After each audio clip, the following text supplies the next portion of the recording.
Yeah, Jeff, thanks for having me. It's really nice to be part of this group. Um, I'm Troy, I'm part of Florist Vermont, and I'm a tier 1 cultivator. Got licensed right around when things got started back in April of last year, or September of 2 years ago, and doing indoor and some greenhouse and some depth. That's about what we've got going on. It's pretty small, but it's been great, and we're having a lot of fun. It's nice to be a part of a group with so much talent. These are pretty much all people who I've asked for advice before, so definitely am pleased to see so much high quality candidates on this panel. So I'm stoked. And I think a great way to get started would be me to go around and everyone can kind of introduce themselves and just kind of like a short summary of what you're doing and what you've been up to, and we'll just go around the room. If you want to start off with let's start off with Olin from High Pines Cultivation.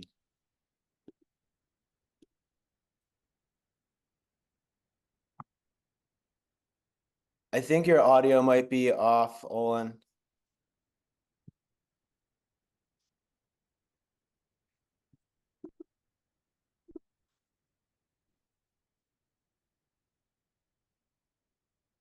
All right. Anyone else not hearing Olin? Maybe we can start off with Nick from Forbins. Nick, can you hear us? Can you start? Sure. Can you hear me? All right. Yeah, perfect. Nick, how's it going? Great to see Good. you. How are you, man? Thanks for How you being part of doing? this, man.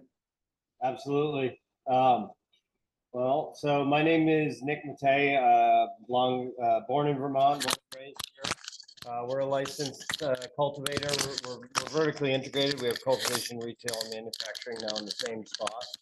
I've been growing cannabis for about 21 years, a little over 21 years now, and I've been breeding on an experimental level, I would say, for about 7 years now. Nice. Yeah, that's a lot of experience. I definitely appreciate hearing everything you always share with me, and you guys are doing a great job over there. Run one of the cleanest facilities in the state. Thank you. Right on. So I'd love to pass it over now to Sherpa. I don't know if you can hear us or not, but if you can, you want to introduce yourself and say hey?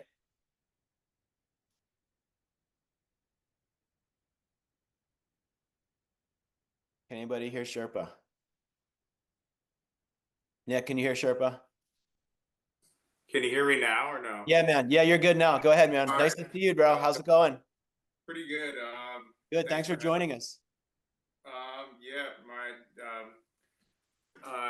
Yeah, my name's Sherpa. I love weed. I've been growing weed, chugging pollen, making hash. Just doing what I love.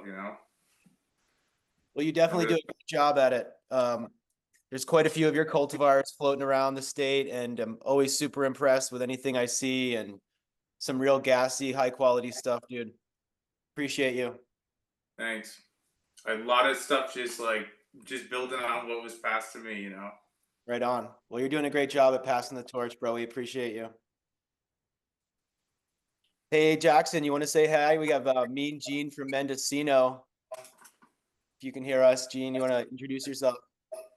Yeah, hey everybody. I do a little company called Freeborn Selections, breeding different stuff here. I've been doing stuff for a long time, as far as working with seeds and just growing and playing with plants and trying to keep some things around and try to make new stuff and make stuff better if I can. And that's about the bulk of my pastime. So. Right on, man. Yeah, definitely love seeing your stuff, and can be a little tricky to find sometimes, and it sells out really fast, but highly recommend if you can get your hands on any of this dude's gear or anything he's put his hands on. Stuff comes out really well.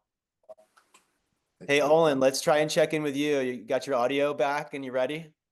I can try this. Can you hear that? go. Yeah, we can hear you great. Why don't you go ahead and introduce yourself? Interesting. All right.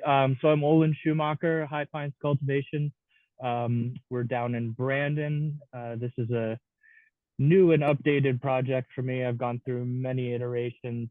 I started trading seed on the web through multiple forums close to 2014 or something like that. Got into landrace preservation for a period of time, and then into CBD for after 2017 up to the present day. We're kind of circling back and trying to elevate some of those genetics and further preserve what's in our collection. And we're excited to be joining the force of cultivators here in Vermont, and we're excited to share everything that we've got in the vault.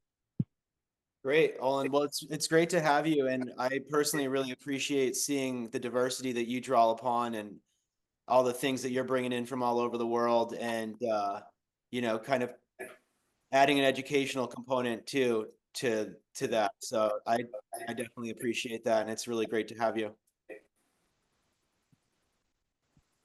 All right, so gonna go ahead and hear from Anjaneya Mountain Medicine. Do you want to go ahead and introduce yourself?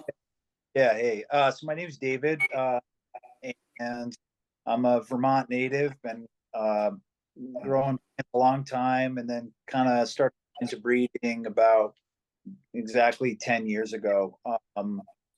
So I grow around Southern Vermont area, and then I do a lot of growing and providing genetics for my sister and brother-in-law's farm, Mother Flower, up in Richmond, Vermont.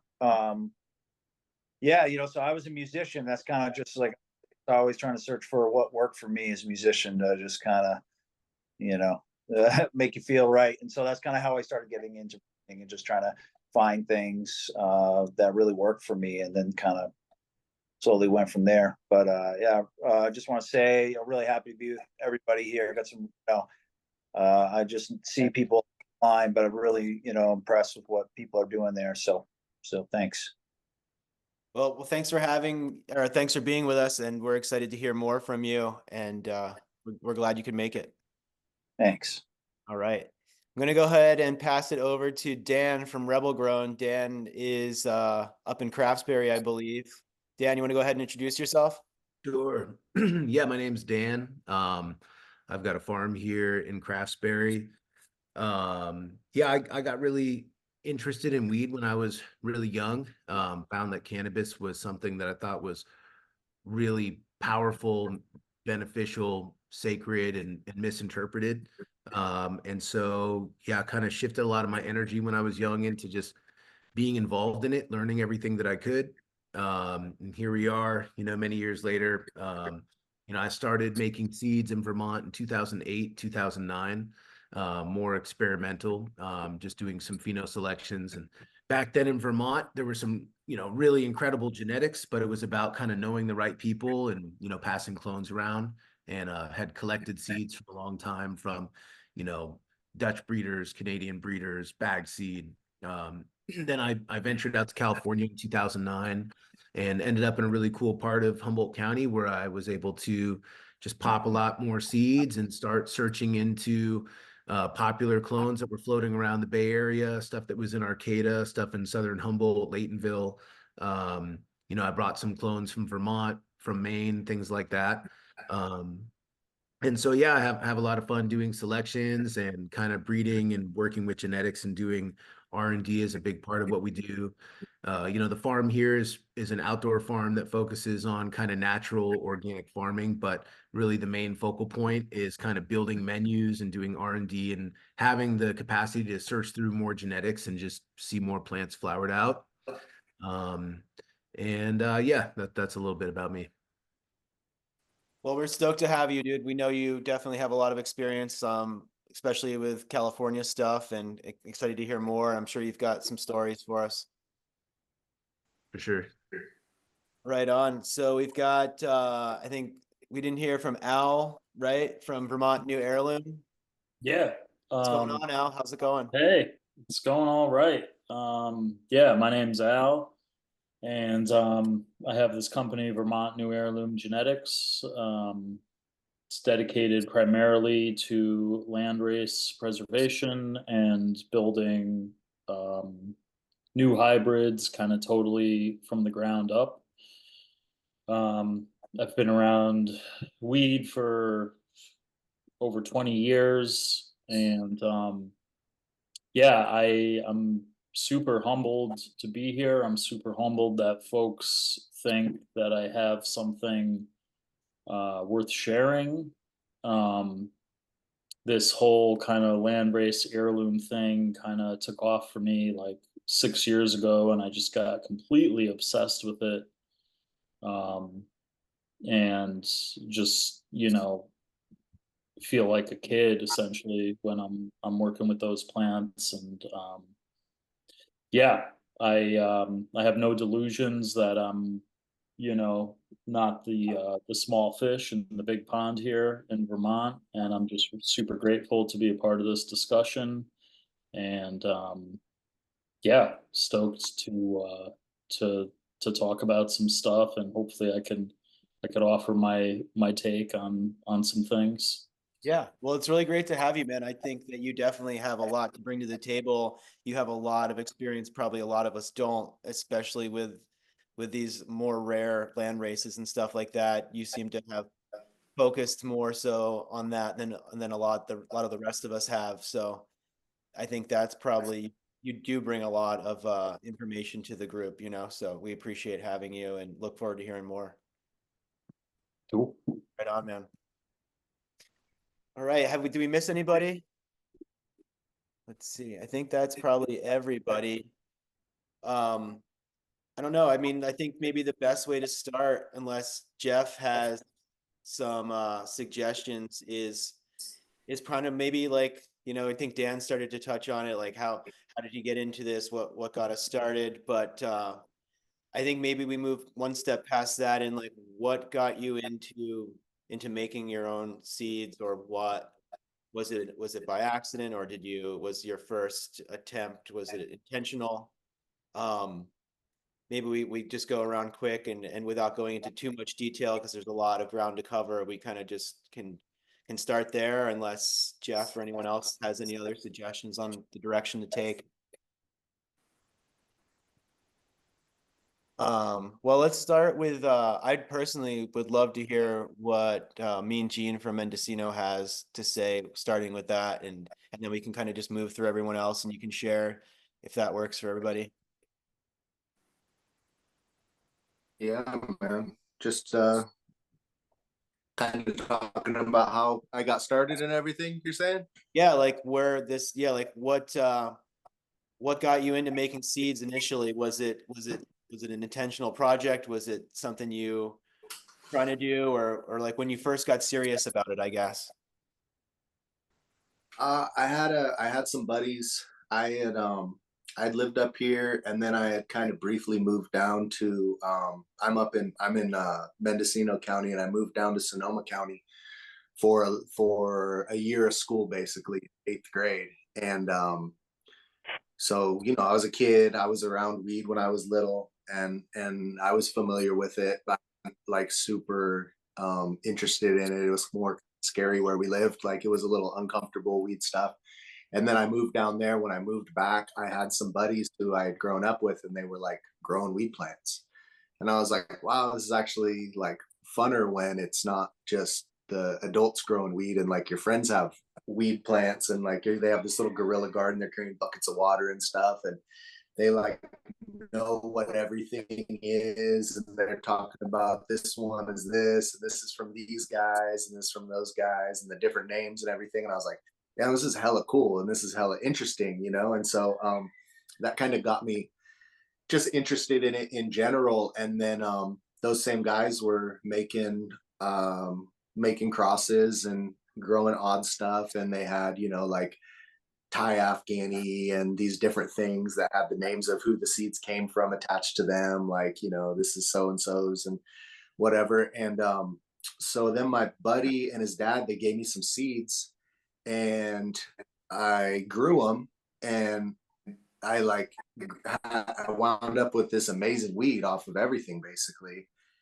And then after I had grown them out, I was kind of like, wow, all these were really good. I definitely could have made some seed on them and I would have wanted to grow this again, but I hadn't. So the next seeds that I got from them, I went ahead and I just increased what it was, which was related to the first ones. And that was kind of where I got started. And as soon as I did that and started doing it, it was just like, I don't know, like if you get into it and it's something that resonates with you, it's kind of like a mania, you know, you get like sucked into wanting to just make stuff all the time and go, okay, I want to like make more of this thing that's already good. And then you start to get all these ideas, especially when you're super high on weed. You like sit around and spend, like if you smoke by yourself in the middle of nowhere, you know, you kind of sit there and go, oh, you know what? I never even thought I should take this and then I'll cross it with that. And it's like like a stoner joke of like, dude, you put the raspberry with the pineapple or whatever, Yeah, you know, but that kind of happens and it happens with you start doing it with more and more traits, and then it leads to you being like, oh, okay, well, the only thing wrong with this is this, but this other thing has that, and so I'm going to try it and see if I can get one like that, and just kind of going down that rabbit hole of stuff. And you know, I've just never like I can only go so long without wanting to do it if I don't like plant some seeds and make some seeds. After, you know, whatever, a few weeks or something, I'm like, okay, I'm already thinking on it and planning on it. And so I've just always been excited that way. And that's what's you know, kept me into it. And also what's kept me interested in growing, because after a while you can really get worn out on just trying to produce weed or, you know, make clones and sell clones or whatever it is that's that part of it. But when you're actually making new things, trying new crosses, growing out stuff you haven't grown before, it stays really interesting, and it's easy to keep enthusiasm like that. And so that's how I've kind of stuck with it and what got me started with it. Right on. That's great. It's really great to hear that. I think that, you know, like you said at the end there, just having something to look forward to, keeping it exciting, especially when the work can be so challenging and so monotonous. And it's what keeps us doing it is the passion and the drive and the interest, you know, that's seems to be the common thread in people who are really passionate about this and continue to do it. It's because of the love and the drive essentially. So that was a great answer. I appreciate hearing that. Let's skip over. Let's go like back and forth here, east to west. I want to hear some more stuff from Sherpa. Sherpa, what's it been like for you getting started with, like, I know there's some great strains that you've put out. What do you look for, or what got you started? What's up? I mean, I just started making crosses to find better shit for myself to run. And then somewhere along the line, I just got obsessed with chasing something that was like never to be found, or just like some kind of something that I don't even know. I just like popping seeds, and like I'll find some good shit, but I'm always like looking through them. So that's how I just got obsessed.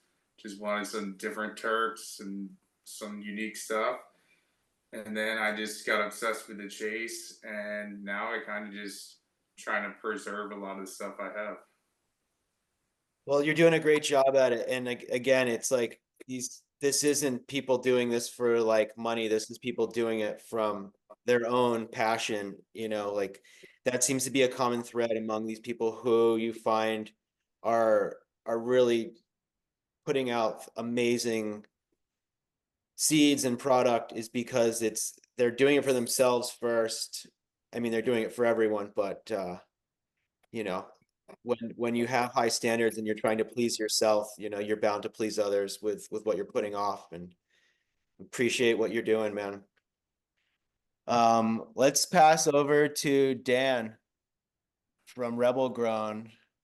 I'm trying not to get too stoned and forget who I've done here. So So good. So when I first started making seeds, is that the question? yeah, just like how do you want to start this off too? If you whatever you feel compelled to share at this point too. Sure. Yeah. Well, For me, I was always really fascinated in genetics, but limited to what I could find, and as like a younger kid, like knowing older people and seeing genetics, like I remember a lot of the cuts that were around Vermont back in the day, but a lot of it was just daydreaming about the stuff in the magazines. So the first seeds I ever made in Vermont, were little outdoor crops and an accidental indoor pollination. And then I was selecting a couple males. But when I moved to California, the first farm that I ended up on, I was running this guy's farm who had some really cool old Humboldt genetics. And this neighborhood was really cool where, it was subdivided and settled in 1978. And this specific part of the neighborhood that I was in before it was subdivided had an old commune going back to like the late 60s. And so back then, all these guys, and women, they would label their genetics based on, they would name it based on the color tag it had or something about the plant or a movie that came out that year. So a lot of their genetics were stuff that was brought back from landrace regions and kind of whole story of when like the sativas and the indicas got kind of mixed together in the mountains. But my job that year, running this guy's farm, he had all these really cool genetics and wanted to do kind of some seed preservation runs. And he saw that I was really into it and really passionate about genetics and showed up with a big seed collection. So once he saw that I knew how to grow weed kind of confidently, he let me start a bunch of my seeds. And then basically said, here, do whatever you want for preservation. And so it was this very unique situation coming from the East Coast, and this what the situation felt like in Vermont. There was no medical cannabis really.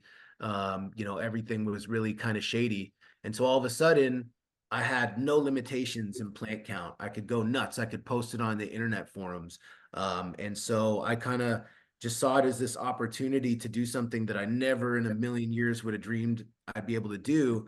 And so I really just went ham on his genetics, doing all these preservation runs and saving a lot of different males. I cloned every single male that we selected. So I saved him like 36 males from a whole ton of plants. And I did kind of pollination, on every single one of his standout seed plants, like big 300-gallon plants. So, I basically preserved dozens and dozens and dozens of his best individual plants and specific lines. And then from my stuff, I just made a bunch of hybrids and made a bunch of in crosses with some of the clones that I brought from Vermont, but also some of these internet seeds that I had purchased. And it was just so crazy to be able to have the opportunity to do that. It just felt very surreal. And I just felt like really lucky to be able to do that.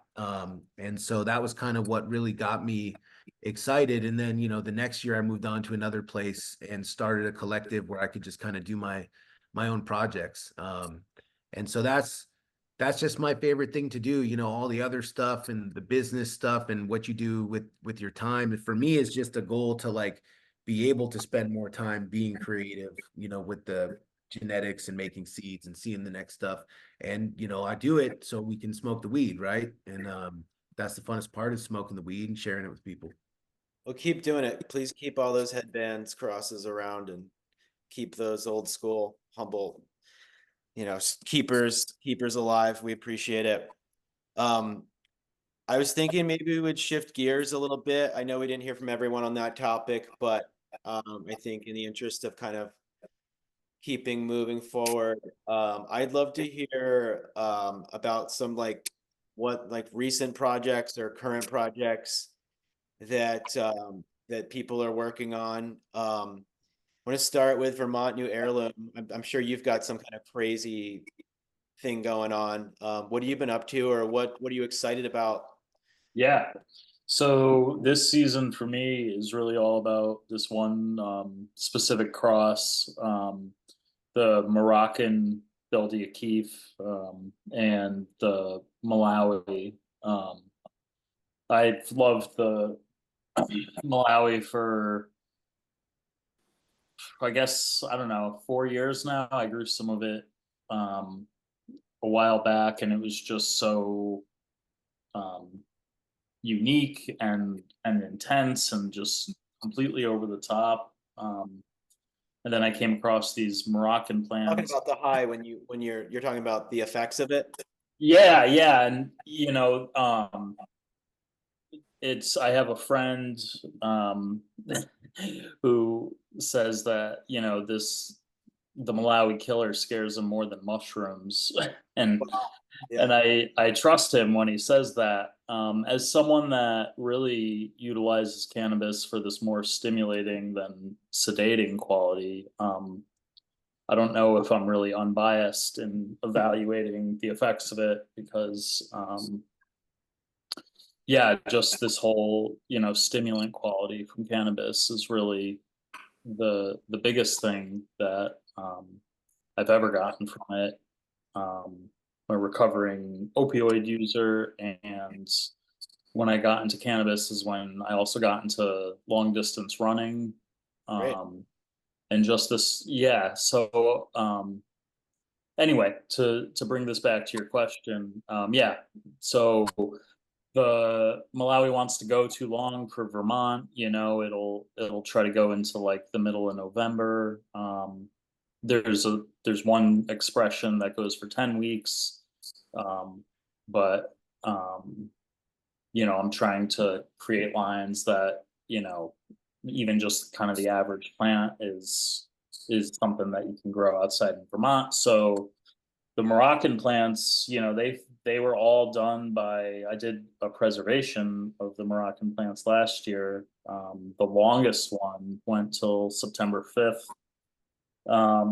So, you know, meeting anywhere in the middle would be incredible. Just, you know, for me personally, as you know, the medical effects that I need to get from cannabis, but also as just a really unique thing that I could offer to growers. You know, there's so much kind of sit down and watch a movie weed,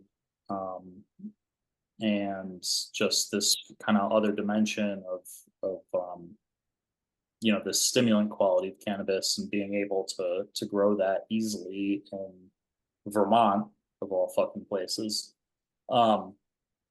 Yeah, so I'm stoked about that. I'm like, that's my primary focus this year. I'm really trying to focus intently on one thing rather than kind of half-ass a million things, which I've done many times in the past. And there's some other Malawi crosses too. I just finished up some Malawi Band-Aid Haze light dep, which I know you have to get out and be doing that soon. But yeah, I'm pumped for that too. So that's where I'm at right now. Cool. I love to hear it. That sounds really exciting. I like that your focus is on the effects of the strains and these racing highs and some of the more of the lost effects that have come with how modern breeding and what the market has kind of requested, you know. So I appreciate it and keep up that work. I'm gonna pass it over to Nick from Forbins. Nick, you're always cooking up something funky and slurpy or slushy. What's you mind sharing what you're working on lately or anything that you feel like talking about? Sure. Well, we're working on a whole. Can you hear me? Yeah, of course. Hear me good? Cool. Yeah. Cool. I got the headphones figured out. We're working on a whole bunch of stuff this year. We're doing some reversals right now, so trying to lock in some feminized crosses. We, you know, I don't like to call myself a true breeder because I don't have a degree in botany, and you know, I guess you could say I'm more of a pollen chucker. We do selective breeding. We definitely breed with intention and certain goals. But my goal since the very beginning, I guess let me back up. So the first crosses that I ever made was, you know, I would say around 7 or 8 years ago. The first were a couple accidental. The first intentional breeding that I ever did was basically to improve on a variety that I'd been growing a number of years at that point on the legacy market, and really, she was kind of my golden goose for a long time. And then when exotic varieties started becoming really popular, dominating the seed market and also the legacy market as we were selling, that was when I kind of started paying attention to started making my own genetics. And so we tried, I did a couple very small pollinations by hand. I collected pollen outside. I flowered some males and collected pollen outside, and I pollinated the plants manually. Just a few branches in the production room, and then Hey Nick, if I could interrupt, back in. And Hey, I Nick. was amazed that I was actually able to create something that was, in my opinion, a lot better. It was an improvement on terpene. I actually still have those plants. We've done terpene tests. We're up almost a whole percent on terpene overall content, which is great, and also a more desirable flower. That plant was pineapple skunk, or pineapple express, and skunk #1, purchased from like Dutch breeder. I'm not even sure. It was I had those seeds a number of years before I germinated them. Back when you would like send a money order and get seeds like, a month and a half later in the mail. I germinated them a year before my daughter was born, and she's 16 now. So I've had that same exact plant for that long. But I was really surprised at how much of an improvement I saw in bud structure. Obviously, terpene production was up, and I crossed it with, like I said, I was just starting to pay attention to some of the exotic cultivars, I guess you could say, or mainstream stuff that was starting to become popular. I mean, if you were growing to sell flower, that was kind of what you needed to do, because all of a sudden, people were interested in different things. And so I hit that with one of Mike's, the cookies and cream F1. I just happened to buy his initial release. It was regular seeds.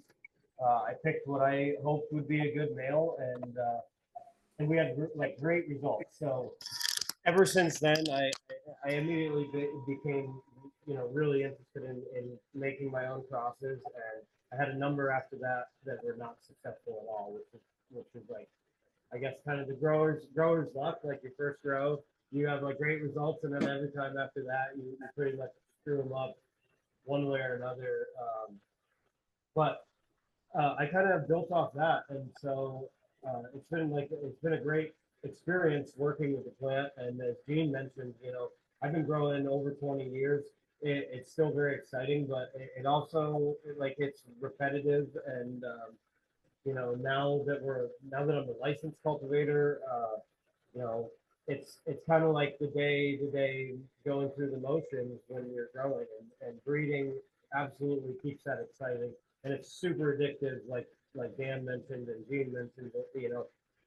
The guys that work for me, our team, I only hired one grower that had any real experience growing at a commercial scale, and I've watched those guys become really qualified, like experienced growers even in the last year, and they have watched some of the breeding projects that we've had here, and they are all now obsessed, because it's like more addictive, I think, than actually growing. They're just like, every day it's like, hey, what if we cross this with this, or they're looking at stuff online, like we gotta get some of these seeds, because man, imagine what we could do if we brought these two together. And so I'm kind of always having to back them down a little bit, but it's really fun. It's super addictive. And now that we're licensed, I've kind of changed the direction and how I breed. Previously, I was basically looking to improve on cultivars that I was already running, and maybe create, backup seed stock for preservation runs. Now I'm a little bit more focused on THC numbers, because we have, if you're growing on the retail, if you're licensed and you're growing for the rec market, like, there's no way around the fact that numbers matter. And to me, terpenes matter. I don't smoke.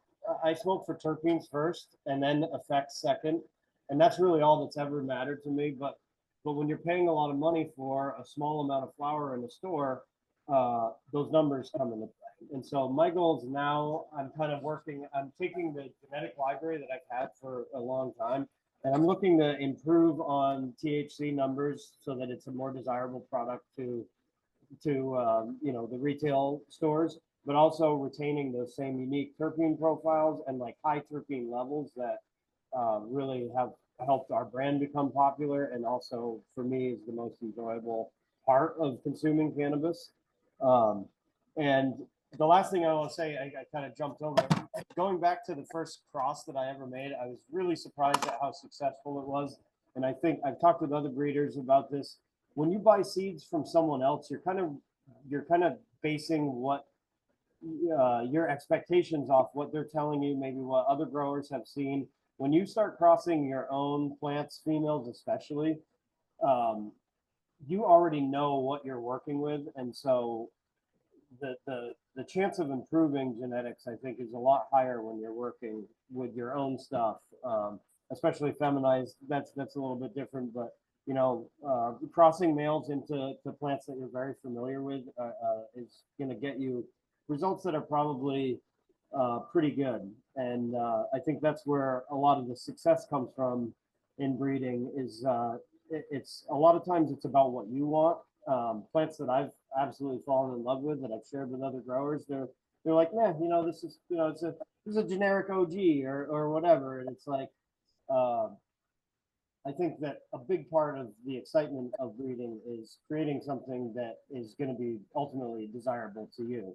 So, so yeah, we're working on this year. We've got a number of feminized crosses, working with some of our own stuff, and some of our own crosses from last year we've pulled males out of, and we're doing some regular crosses. But our focus is really on improving stuff that we have and creating unique genetic recombinations.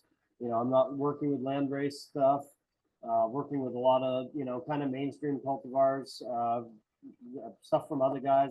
We did some stuff with Sherpa's diesel last year, and crossed his diesel into some of the exotic stuff that we're running, and had some great results with that. So it's all for us. It's all about having fun and creating unique varieties that appeal to us and will ultimately sell on the rec market, and having a good time. You know, we don't sell seeds.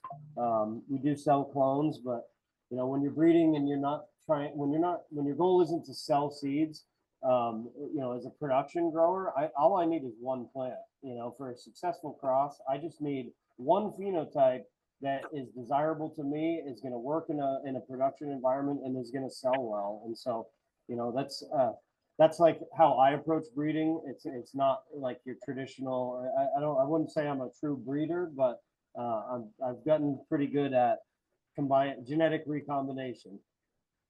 Excellent. Well, we appreciate it, Nick. That was a great answer, and I'm definitely looking forward to more of your creations, and definitely admire the style that you take. I think you mix a great mix of growing for market and then still growing for yourself and keeping it interesting, you know. And I think, like you said before, you know, that's kind of what it takes when you're working long hours. I know you're grinding 24/7, so there's got to be something that keeps you stoked on it, you know. So Yeah.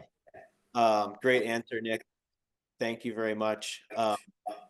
I think that I want to, in the interest of just keeping all of our listeners interested too, a question that's coming up to me, I think, would be, people want to hear of like, what can I run at home? What's a good line? People are like, what can we grow in Vermont? Given this climate is almost as challenging or worse than growing in Hawaii. This is pretty gnarly here. I'd love to hear what Sherpa has to say in terms of what works well for Vermont, or what is well adapted to our season. Sherpa, do you have any suggestions, or what can you say about a line or some cultivars or varieties that people can try that are good for Vermont? I would say just maybe look for a good phenotype that'll work good, because a lot of variation is not going to be good when you're running from seeds, I think, out here. And it's hard right now. I mean, this is a hard climate. And a lot of the stuff that I see do well out here, the market doesn't want. The market wants a lot of candy, a lot of gas. I mean, you're probably better off growing some candy, but Yeah, I mean, it's a really tough climate. I think I see better examples of certain phenotypes and clones that have some resistance in them. Yeah, for sure. It's the market is interesting because it is now like driving the breeding and driving the demand for what we're seeing. Um, between the bag appeal and the smell and the potency, and as a cultivator, I like love structure. I grow for what I want to smoke personally. Like I want to be real excited for what I'm pulling down in my next round. Can't wait to smoke what's coming up. That's what keeps me interested, what keeps me going after all these years. And um, I think I want to pass this question around for a minute because I feel like it's important for it's just a topic that's of interest for people who don't maybe have quite as much exposure and saturation as all of us do. Um, let's go over to High Pines cultivation with Olin. Olin, can you hear us? Yeah, you hear me all right? Yeah, what's your take on all of this? Or like what do you uh do you have anything to add to this? Yeah, I think in terms of cultivars that do well outdoors and what we're working towards doing as a seed producer, and again, bringing something to market that people that's easy enough for people to grow, that does well in this climate, and that satisfies some of those things, whether it's THC numbers or whether it's large heads for hash making, good washers, etc. Um, I, it, I guess it comes down to selecting a phenotype or a genotype out of a population, usually, if you want to find something that grows well. And providing feminized seed is a good way, obviously, to get that out to the public.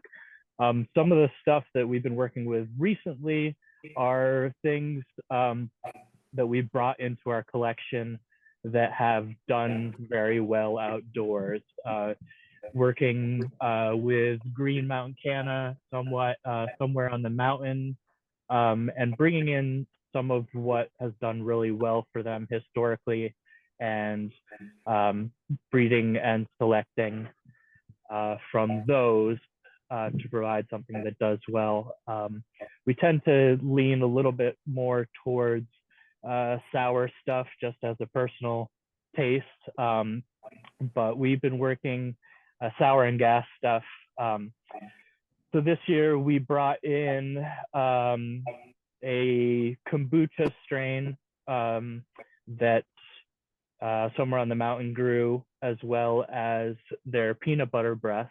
Anyone who's worked with peanut butter breath, I highly recommend it, both as a breeder and as an outdoor grower for Vermont, as well as some, let's see what else we got. Blackberry is a new one we're breeding with, but we're also doing some quick fire stuff, bring back some old genetics, sprouting 50 or plus seed, and then doing a selection and another generation of crosses from those. So some of the older stuff we've been bringing back, the 88G13, as well as the Pacific Northwest hash plant, and some of the crosses from Bodie are some of the classics that we really like, have grown outdoors in the past, that we're now revitalizing. So it really comes down to selecting something in a population and breeding it over several generations, to create an inbred line for that genotype, or for that gene expression, in order for it to do well in our climate. That takes many, many years. So Yeah. Yeah, thank you. I mean, it's a changing climate as well. I started growing outdoor in Vermont in college in the 90s, and I think it was easier than it is now, when we start getting these rains and the cold, and it's an ever evolving climate. So it's not getting any easier, that's for sure. Um, let's see, I think that's, Dan, do you feel like you do any, specific breeding for Vermont, or like, what do you have to say on this topic? I know you have a lot of experience, and have you Yeah, I mean, type that's into this stuff for your own area, or what? yeah, I mean that's really what I've been focusing on the last 4 years. I got a hemp license in 2018, and a friend of mine has a big hemp seed company. So I said, okay, give me 15,000 seeds, and we'll see what the hemp does. And my larger field, was owned previously by a woman with horses, and then a retired veterinarian. So it's basically just, manure in the field and nice topsoil. We started with just um, local chicken and wood ash. That's all we put into it. I have very minimal expectations. When I saw what the hemp seed did, all the CBD, I was pretty impressed. Because my only experience growing in Vermont before I moved to California was, hauling soil out into the woods and digging holes, in the woods in the middle of blackberry patches, a bunch of softwood all over the place, really acidic soils. And so the most weed I ever grew outdoors in Vermont back in the day was, a 5 or 10 pound crop. Some of it was great. But that's the only experience I had before 2018. So then, I eventually started, growing a little bit more weed, doing a little bit more R&D once I realized a lot of people were also growing weed in Vermont. And I was, it's pretty across the board. Like some stuff actually is impressing me and does really well, and there's a lot of things that really struggle. So just like Sherpa and High Pines, I'm sorry, man, I forgot your name. Like selections is everything. And so what we've been doing here, especially since we got the license in 2022, is we go through and we try to cut a pretty large amount of clones just by tagging plants that look like they might have a trait that I'm interested in, or stem rub, but we really don't know what's going to do well in the climate till when it's ripe. So we've been really successful digging up plants and re-vegging them indoors. And that's kind of like the plan for this year. Like, we've kind of been scaling that. So we're going to recycle all our moms and free up our entire mom room for the fall so we could maybe dig up 150 plants. And so that's the key is, having a section where you grow something from seed, and maybe you see some versions and individuals that are struggling a little bit, and then boom, there's something that's bulletproof, just bulletproof to the climate here, and grows beautiful herb. And so with R&D like that, as we all know, it's a numbers game. That's why I got this tier 5 that's been controversial, because like I'm doing this to see the plants. And it's cool. Like I can grow out decent populations of stuff and, dig up the best one and make sure we have it. So at this point, like we had a clone of, we had a whole patch of these seed plants of this anarchist cookbook hybrid last year. And we dug up the best one that was the most resistant, but we lost the flower in the mix. It just got mixed up with all the other seed plants from anarchist cookbook. So once that thing re-vegged, we cut a clone off it, then we flowered it out in just a little 5x5 like tent in the winter. It's the most beautiful herb. It's unbelievable, and really surpassed, what I expected it was going to taste. So now we have, probably a couple dozen clones that are really, really resistant, that have, in some case, 3 years proven, some case 2 years. Some were really successful in 2023. And then we've also just been sharing clones and seeds with other growers and getting feedback on how people in Southern Vermont do, or, this part of the state are doing. And in some cases, some people will do better with one of our clones than we did, for one reason or another. So, now with the breeding the last 4 years, I focused on a lot of lines that I had preserved previously on the West Coast, where I'd been doing these open pollinations and knowing like everything that's good is in this line, but now I got to go find and select the traits. And I've been doing that with the last 4 years of the breeding selections, and the females that I'm choosing from the open pollinations are basically the last ones standing that can just take whatever's thrown at them, with, of course, focusing on the quality. So, yeah, I mean, we could do a whole talk, I'm sure, on the selections. It's been really, really cool what we've done in the last couple of years, and just finding, a bigger menu of plants to share with other growers, and ones to keep for ourselves that we know can handle even like the worst summer in 30 years. Yeah, that's awesome, man. That's a great answer, and a great approach. And like you're saying, you do need to be able to grow out populations, and you do, having that, the privilege of the large license allows you to have those numbers and be able to do that, so it's definitely necessary when you're talking about trying to find special stuff, especially stuff that's adapted to these climates. I mean, there's bound to be things out there, but it does take the numbers, you know. I'm curious about the different types of practices that you know, like I personally I'm not quite sure. Usually, am I getting seeds that were grown in the greenhouse? Were these seeds made outdoors? Were they made indoors when I'm buying from some of the West Coast breeders and stuff like that? Maybe I could start with Mean Gene. And for example, like, are you, when you make seeds on scale, are you doing it in a greenhouse? Is this indoors? Is it outdoors? Or like, maybe you could just kind of like touch base on that topic, and maybe if you feel like sharing any of your techniques that you use, or, you know, not so much selection, but more like style, or, you know, indoor versus outdoor.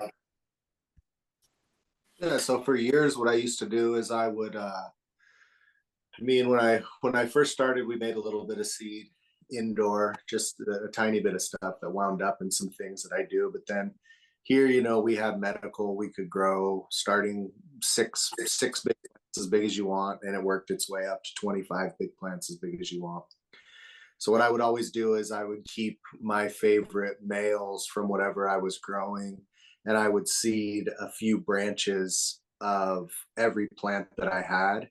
And I would do that with the medical, and then I would also basically, you know, sneak a bunch of plants in the bushes somewhere. And so I would have all these little populations of whatever seemed cool, you know. So I might do like 40 of this and 30 of this and 5 of these, and, you know, whatever, different little groups in smaller pots, ranging basically from like 4-inch pots up to like 7-gallon pots, and just have those in the bushes in different places. And so I did a lot of selecting for that, and a lot of things being like, the most important things being for outdoor, like you're talking about there.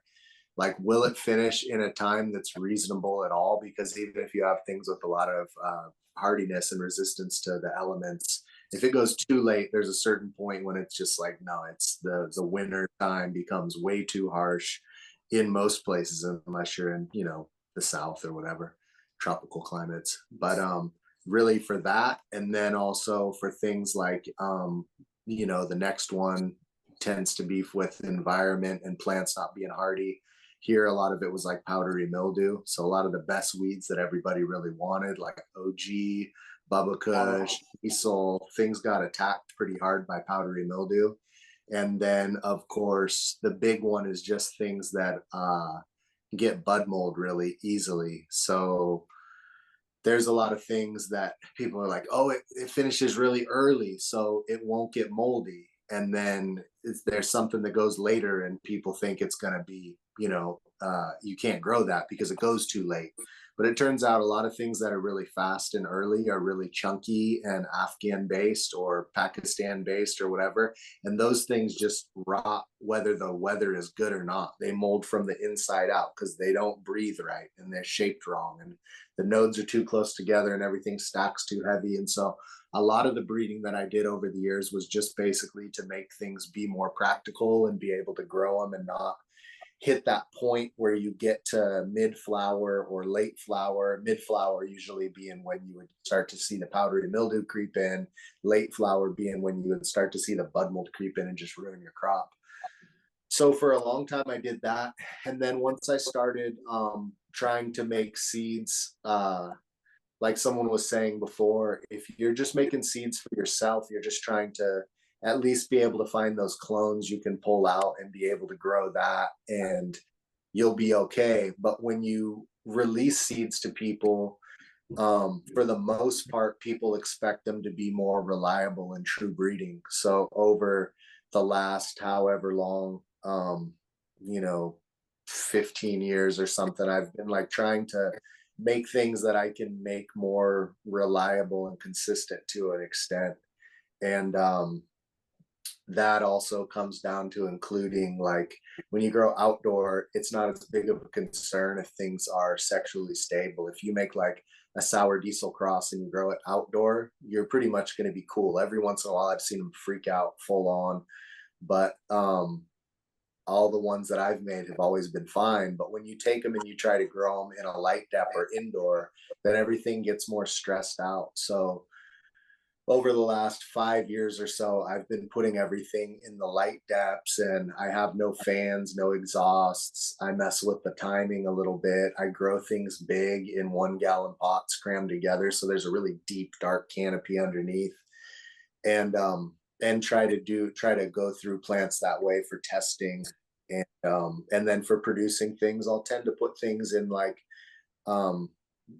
for the most part, I'll breed clones. Sometimes I'll do open pollinations of seeds, groups of seeds, or I'll breed things that I can tell are extra nice if I'm familiar with what the families are. Pull out a couple and breed those, or make, hybrids with those or whatever. But I produce seeds at this point basically in the light depths, and I use mostly clones and grow them like 3, 5, and 7 gallon pots, occasionally a 10 or 15 gallon pot if I only have one in time and I want to just get it a little bit bigger so I can make a lot of seed of one thing to put away. And over the years, I kind of have developed a preference to seeds that are bred outdoor. I don't, if you breed your seeds indoor and you do it really well, you can have just as beautiful seeds indoor, but outdoor seeds, I don't know. I think that they're super thick shelled and hardy and store really well in my experience. And I don't know if one is better than the other, but for me, like if I was going to be producing all my seed indoor here, powers are ridiculous. It's nuts at this point. My power bill is high and I don't even grow anything inside for most of the year. So I produce everything outside, and then everything I have to grow and test out indoor and in depths. And I use my depth, like right now I have like 27 crosses or something going in like a 9x80 hoop, and they're just so many of each all in there being stress tested. And you can see there's some things that are like you're like, yeah, you could never release this publicly, but if you want to find a clone, or if you have people who don't care and they just sounds good to them and they want to find that plant too, then I share stuff like that. But yeah, that's kind of been my process, starting off outside, trying to make things good for my medical gardens and sharing with people who grew like that. But when you let things out publicly, a lot of people grow in tents. A lot of people grow in, Indoors mostly. Indoor and tents is the most common. And so people kill it in general with anything I have is great outdoor, because that's how I breed it, and then to take something from here and go to where you're at, there can be a curve of like, a curve of failure where it's like, oh, that did really good, but it doesn't do good there. But I've really been impressed. It's like, even when people take things over the years to Hawaii and Thailand, when they grow the stuff I breed here, because I'm more coastal, there's a lot of microclimates here, and right where I'm at, it's not the greatest place to be. The fog does roll over. I do get the harsher winters. You get less rain if you just go 30 minutes down the highway from here. And so I've had a lot of really good feedback from people in Hawaii, Thailand, the East Coast. I've had people give me good success reports from Nova Scotia, Canada, all over the place, Wisconsin, Minnesota. And it seems like if something does really good here, then you can get away with growing it in most places too. So that was just kind of time. Hey, Mean Gene, I've grown your Black Lime Reserve across to a sour bubble here, and your cherry limeade is in some of my work. And, it's really great stuff. Really appreciate that work you've done. Yeah, so I've grown the Black Lime Reserve cross for a couple of years up here in Vermont, and it's just beautiful. And then some of my other work too, just good stuff. Yeah, it's nice when you've got hardy outdoor genetics for sure. Yeah, you can continue. Why don't, like, I'd love to hear more about what you've been up to, David. It sounds like you're familiar with Mean Gene's genetics. Definitely Yeah, some big seeds and some robust genetics. So what sure. yeah, Um, or whatever you feel like talking about, you know. yeah, well, so a lot of my projects are passion projects, and really I just get into. I'm really attached to old stuff from Vermont that's been around. I get really into it. There's old purple Afghani from 1995 that I used to smoke when I was a kid, and got seeds of that and been growing that out for a long time, and just I remember that. I remember that. How do you yeah, have it? And the strawberry diesel. That's I was like born and Yeah. raised on the Afghani and the strawberry diesel. yes, yeah, and it's just interesting because that plant, for whatever reason, the Septoria is just like everywhere, and that plant just doesn't get it, just no problem, and it's just it's kind of like it's been in the soil for 30 plus years, however long it's been, so it's kind of interesting. But there's a cross also. There's a Johnson cut of AK-47 that the smoke is really nice, and a friend put that together with your cherry limeade, Mean Gene, and that was really stuff. And so, some projects just kind of pop out of nowhere.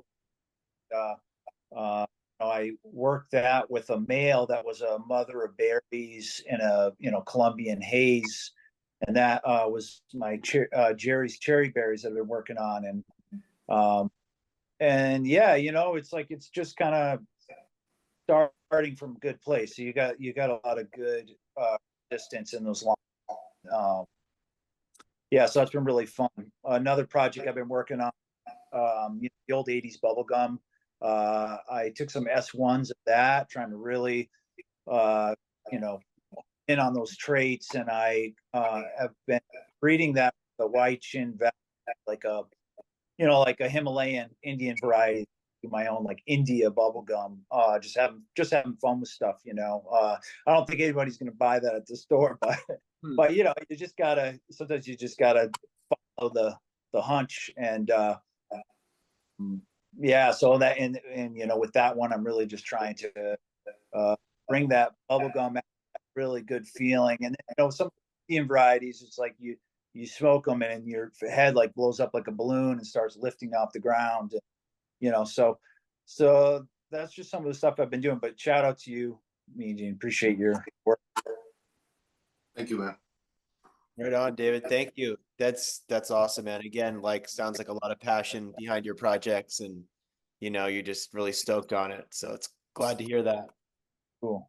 Thanks, man. Anybody else have anything to add on this topic, or anything? Anybody have anything that's jumping out at them? Yeah, I was, listening to Mean Gene, and a lot of other people too. The common thread was, it's the phenotype within the gene pool, genotype, whatever, that kind of dictates the weather resistance, and a couple of things. I've found that to be true with like a lot of the modern hybrid type things, but to a certain extent, it's true with a lot of the landrace stuff too, which is really interesting. There just seems to be this common thread that it's very specific to the expression in terms of resistance. The other thing that I just wanted to add, I'm a big believer in, my whole thing is I want, my seeds are primarily outdoor, and I agree with, what Gene was saying about, they just seem to be the hardiest, they last the longest. Every single seed is like this nice dark, it's like dense in a way that sometimes the indoor seeds aren't. So I've just, everything that I do is, the seeds are actually come off the plants that are outside, unless like in the case of the Malawi preservation, I had to do that inside because, you know, at least for that first generation, there's no way I would have been able to do that outside. But whenever possible, even with the hybrids, you know, it's always from the plants out in the field. Um, and some people were asking about like what does well, and um, there's really something to be said for the, you know, growing the same plants in the same spot year after year. You know, I don't know what the science behind that is, and I wish I had more botanical knowledge here, but I have the hunch, and you know, it's supported by anecdotal evidence that you know, there's a genetic memory that happens year to year when you're growing seeds outside, even just from one or two generations to the next, you know, regardless of where it starts, the plant remembers everything that happens to it, and it passes that on in its seeds. And like I said, that's like a just, you know, that's probably unscientific, but it's an intuitive hunch that's been corroborated, you know, by what I've observed with my plants. So, you know, that makes me think long term about these lines and about everything that we're talking about here, and like how do we create something that's truly, you know, the entire line is completely unfazed by Vermont, you know, where it's not the standout expression, but just every single plant in the line just is cool with, you know, 95 degrees and 90% humidity, and then the next week, you know, fucking like 40 degrees and rainy and shit. It's just such an extreme climate. Yeah, so that's my 2 cents on that. Awesome. Anyone else? Anything jumping out? Oh, Yeah. Andrew, let's, go ahead, please. Can I piggyback something off that? Yeah, So, go ahead, you know, Nick, please. one of the things I mentioned earlier kind of correlates with this, and so, you know, the point I was trying to make is when you're crossing plants that you're very familiar with, working with your own genetics that you've been growing maybe multiple generations now. Part of the success that I think you'll find, especially when you're talking about outdoor cultivation, you know, whether it's indoor or outdoor, there's more to just the soil and the environment. It's your growing techniques, whether you till or you don't till, whether you stake these plants or you're trellising these plants.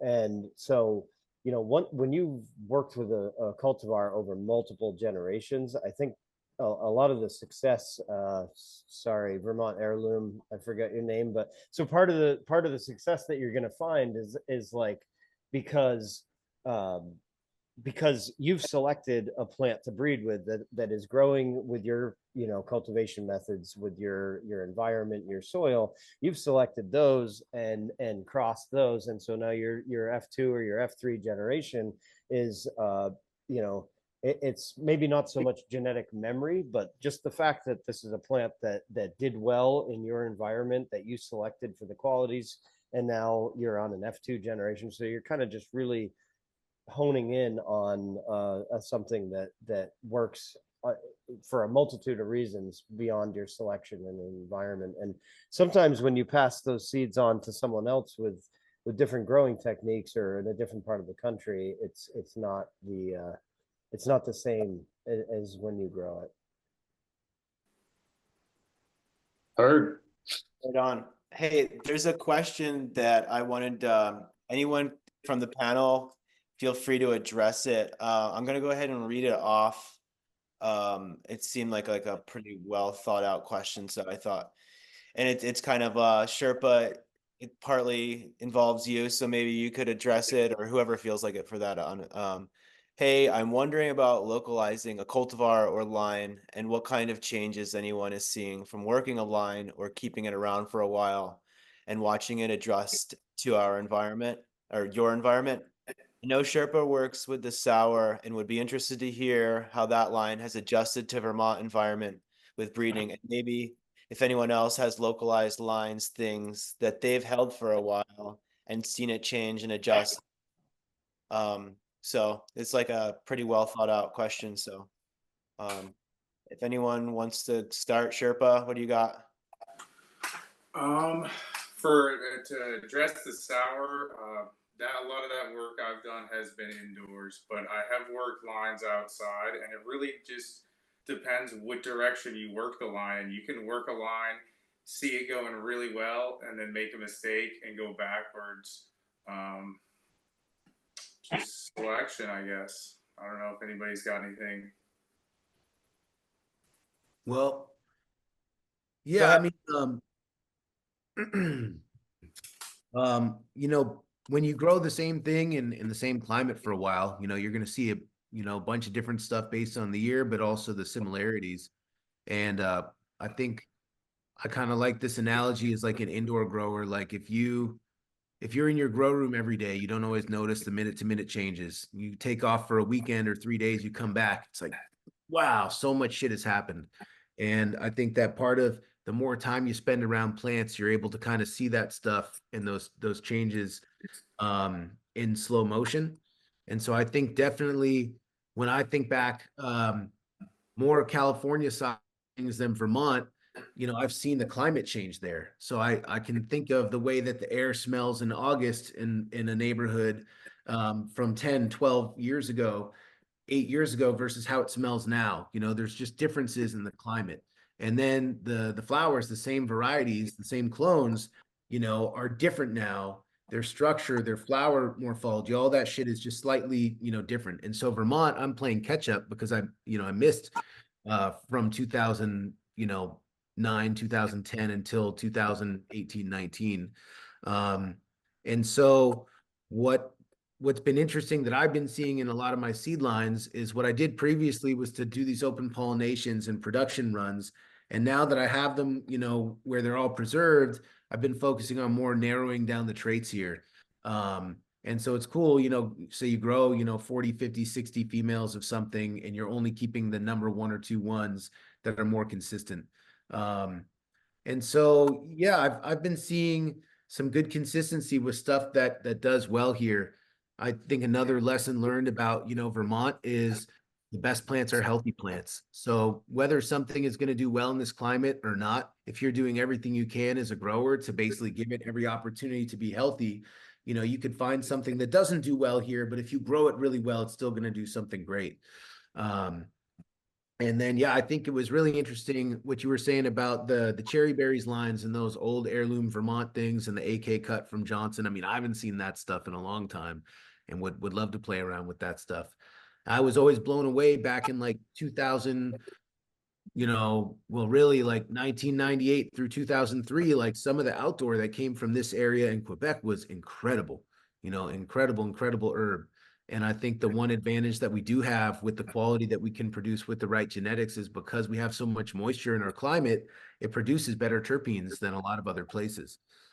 In California, the hardest part sometimes is just drying it. And, my best stuff in California is tested 3%, 4% terpenes, but all my stuff in Vermont tests almost 3 to 4% terpenes.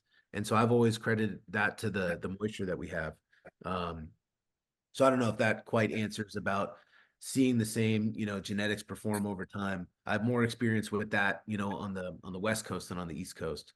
But it's definitely, in the cards, but good feedback from everybody. For sure. Yeah, it's a topic that I think is becoming more and more important as we start to see the climate just change under our eyes, like every day. Well, let's see. If anybody else has anything to contribute to that topic or anything's jumping out at anyone, feel free to hop in. Otherwise, we can kind of. I just want to quick for like the for people maybe haven't done reading or anything like that, or it's like you should really just get 40, 50 seeds and start with that. It's like you're really starting behind the eight ball, starting with like 6 seeds, and then like, for just, so I'm talking like, regular home growers and stuff, like, yeah, watch them all, find the healthiest ones, kill some off early. But, people often, I get it, seeds are expensive, everything's expensive. If you just start with 6 and then all of a sudden you don't really know what you're looking at, But if you look at a larger population, even if you whittle it down right from the get-go, and then you get yourself to a good number, you're actually starting to learn from a bunch of plants. And so that's just one thing I want to mention for you, for anybody that's kind of new to growing. Like, you're just going to see a lot more if you just do a little bit bigger. And that's where you find things. Yeah. Yeah, you My kind of rec- see things shake Sorry. out. I was just gonna say, you start to see things shake out more in terms of traits and characteristics when you're doing larger groups, like David's saying, you're gonna see similarities between the males and similarities between the females. Okay, those are the taller ones, those are the shorter ones, or all differences in between. So there's a lot of truth to that. Like, if you need to be able to do those numbers, and just the same thing, like with Dan will say the same thing,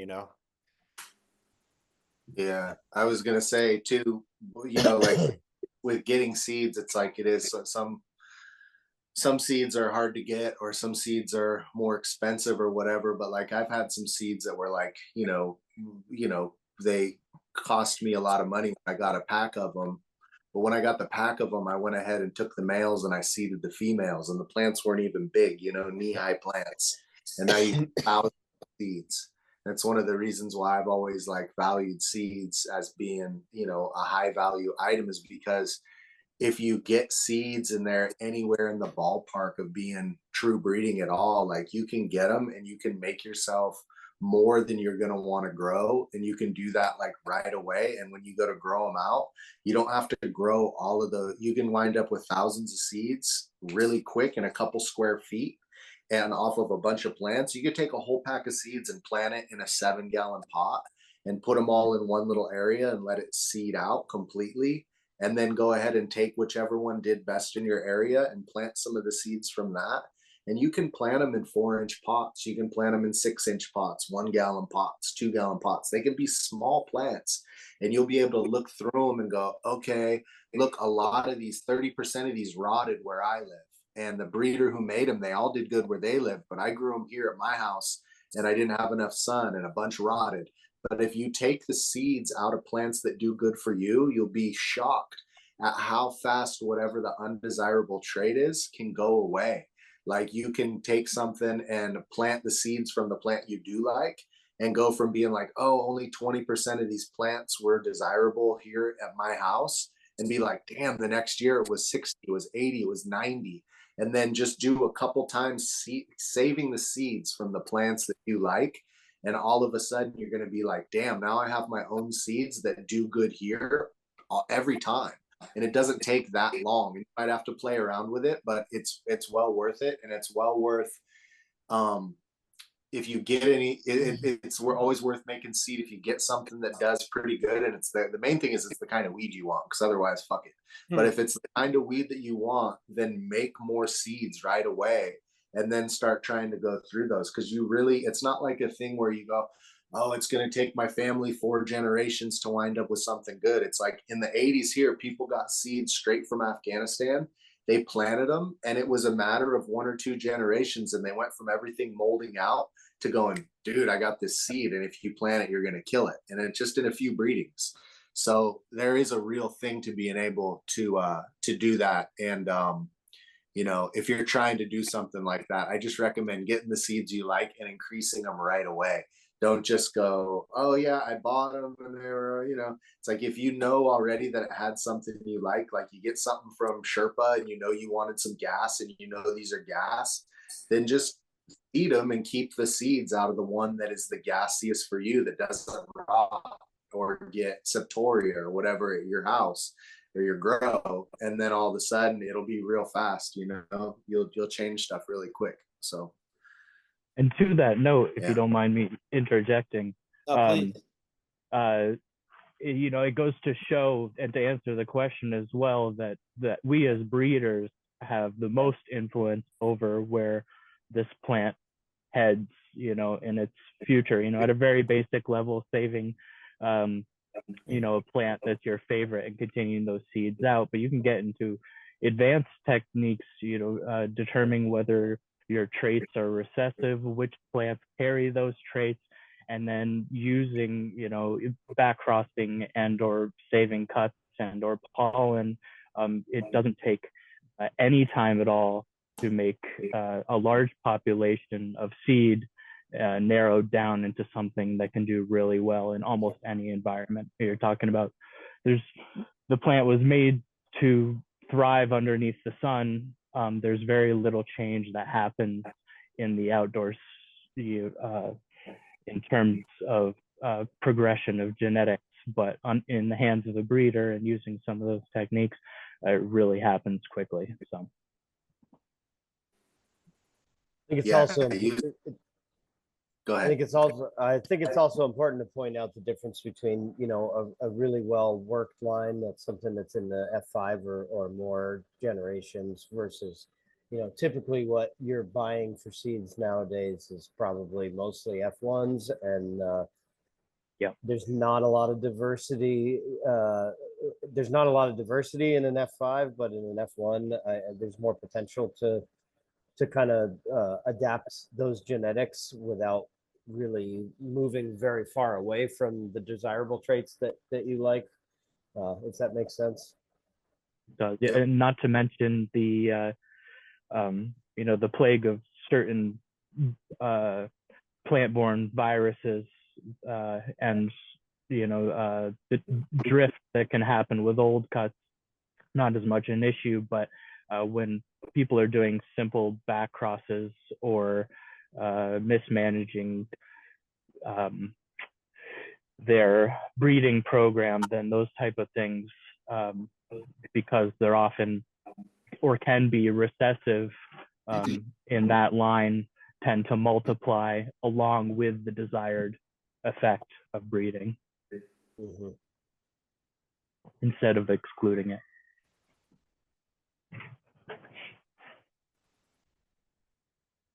Well, thanks. One thing I wanted to add real quick, just before this is over, I don't know how many folks are really interested in doing their own breeding, but Olin kind of touched on some of the recessive traits and you know, some of the terminology that's used in breeding and in real breeding programs. And for anyone that's really interested in learning more about that, my number one suggestion would be a book by Carol Depp, and I will put it in the chat. It's called Breed Your Own Vegetables. It's I don't know, it's probably a fairly old book now. She ran the breeding program at Jiffy Seeds like 20 years ago, and wrote a really good book. And when I became interested in breeding, I read that, and it's probably the best resource to date that I've seen as far as familiarizing yourself with how genetic combination works and the difference between heterozygous and you know, homozygous traits, and how all that stuff works. I'm probably not pronouncing those quite right, but it's a great book, and I'll put it in the chat. It really it's probably like 200 pages long, and you can learn a lot if you don't have any experience with actual breeding the way that, you know, scientists have done it for the past 50 years. I can add to that as well, because Greg Green, The Breeder's Bible, specific for cannabis. The section on the Hardy-Weinberg law is not easy to understand, but everything else is pretty much good for beginners.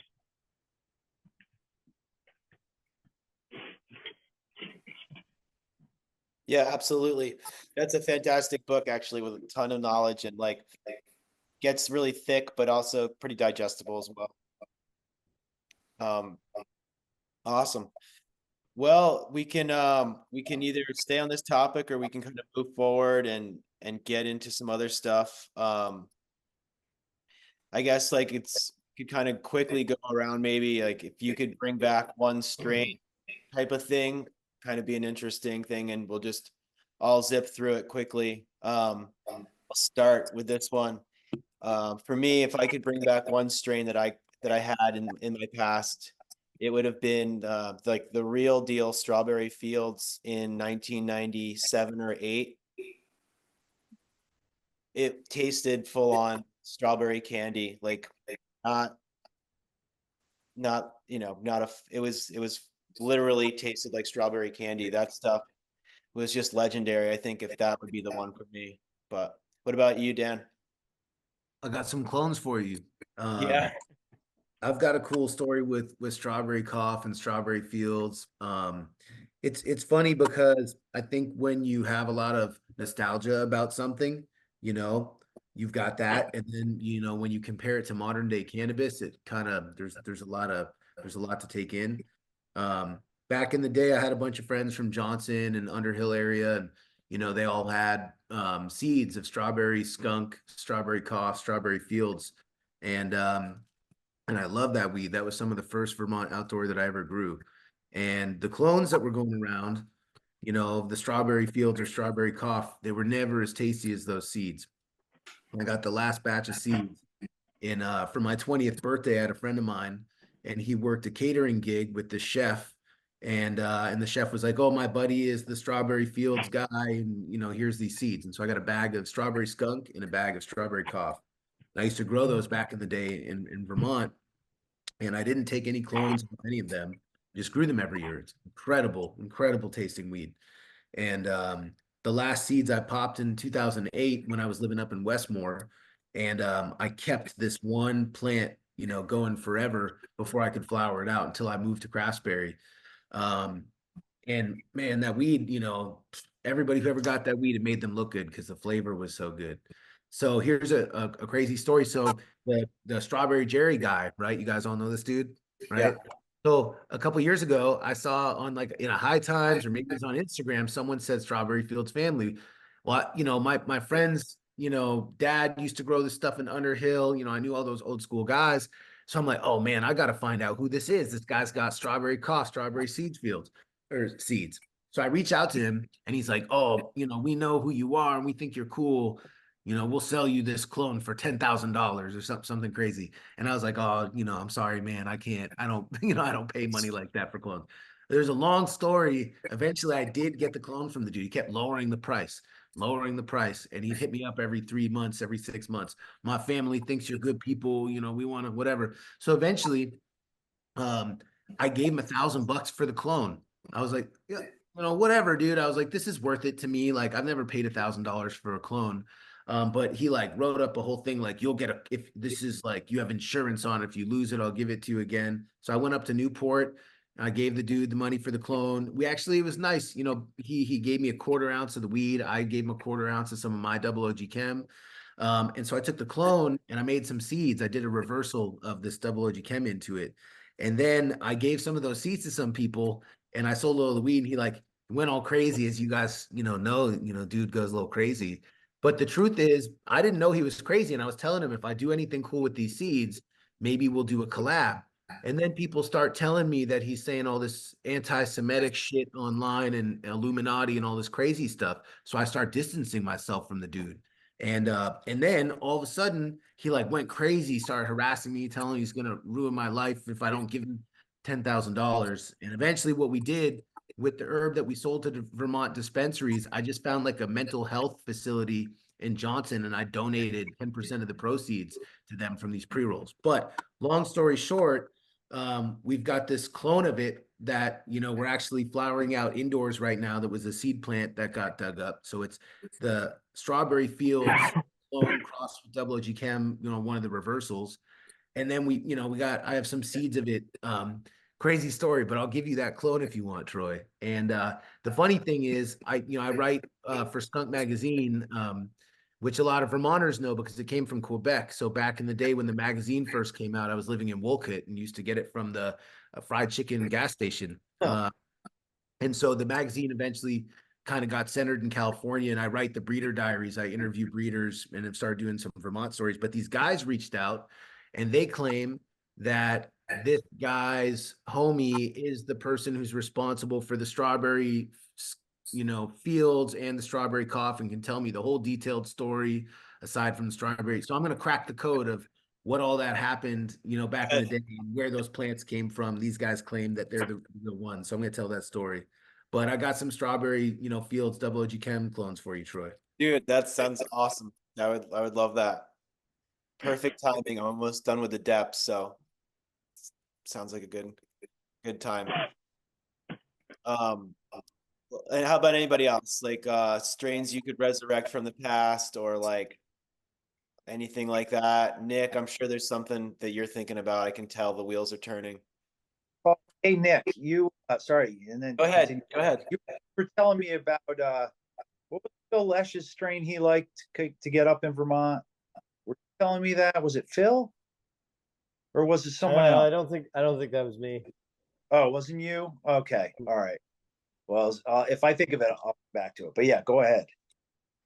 I mean, I don't know that I would that there's a strain that I necessarily miss, because kind of like what Dan pointed out is a lot of this desire for like some of the old classic strains is rooted in nostalgia and not necessarily quality, because we've seen just in our retail store here some really great cultivators try to bring back like Northern Lights done indoor in living soil, and like, you know, it was a great representation of that variety, but it didn't sell well because people ask for strains like that, and then when they see it, it's like, well, this isn't what I want, you know.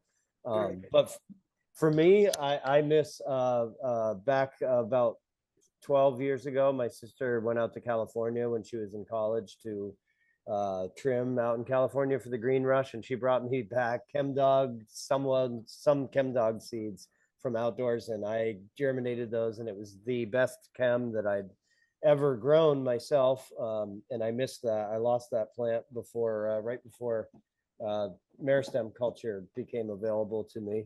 And so I missed that plant. I missed the AK-47 that was mentioned on here. There was a Waitsfield cut. I don't know if it's the same as the Johnson cut, but that was like, you know, fantastic weed. And when I was in college, like, you know, maybe it's the nostalgia, but I missed the AK, and honestly the Indiana bubblegum. That was actually some of the first seeds I ever bought from Gypsy Nirvana was his version of like Indiana bubblegum, which is probably like someone else's cut or whatever. It may not have even been bubblegum, Indiana bubblegum, but that was a favorite of mine. Yeah, the AK was legendary. I got a cut of that in 2001 from Hickory, Yeah, and it was in a that's who grew the Northern Lights. it was in a real small circle at the time. It was hard to get it, but if you could get the AK cut, So good. you were getting 56 for whole ones, and the stuff finished super quickly, and it kind of lost its stride after a while because no one was really keeping mothers at that point. It was just cut to cut to cut to cut, and it just started kind of dwindling. The like specialness of it kind of lost, and it was replaced by other things. Sour diesel in the early 2000s like stepped in, and but yeah, good stuff. Strikes a lot of memories. We got the sour diesel back that I grew like 15 years ago. That's going through meristem culture now. It's been hanging out up in Maine for a long time. Love to I'm really excited about that, but we'll see where it goes. Yeah, that sour from the early 2000s was like would light up a room if you had a film container in your pocket and you opened it in your pocket in a public area and just shut it really quickly. You could light up an entire Yeah, that was 10 gonna by 10 to 10 by 20 any area, you know.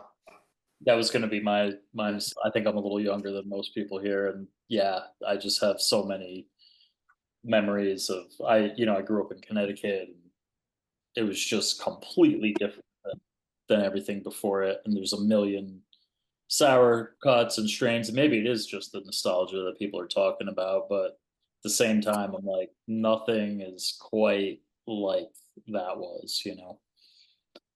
Yeah, and it's too bad that tissue culture wasn't super popular in the early 2000s, and someone was like, oh, you know, this is something special. But I think that taking clones from clones from clones over time, there's a shadowing effect, in my opinion, and things can lose those unique traits that they had, and it doesn't take much for it to happen. I see it even with like from a round or two of clones. I don't like to keep strains for very long because the market demands variety, but I don't know if anyone else can speak to that, or we can just completely go into something else. But we also like should cover, I don't know, this IPM, like if anybody wants to share some either like tea recipes or feeding regimens or like IPM stuff. I'm sure there's a lot of listeners would love to hear this kind of stuff too. But it's kind of whatever else we feel like talking about at this point. Nick, I'm going to refer to you because you have a wealth of knowledge. And what do you like for IPM or compost teas or any sort of disease or pest prevention stuff that comes to mind? Anything you feel like sharing on that topic?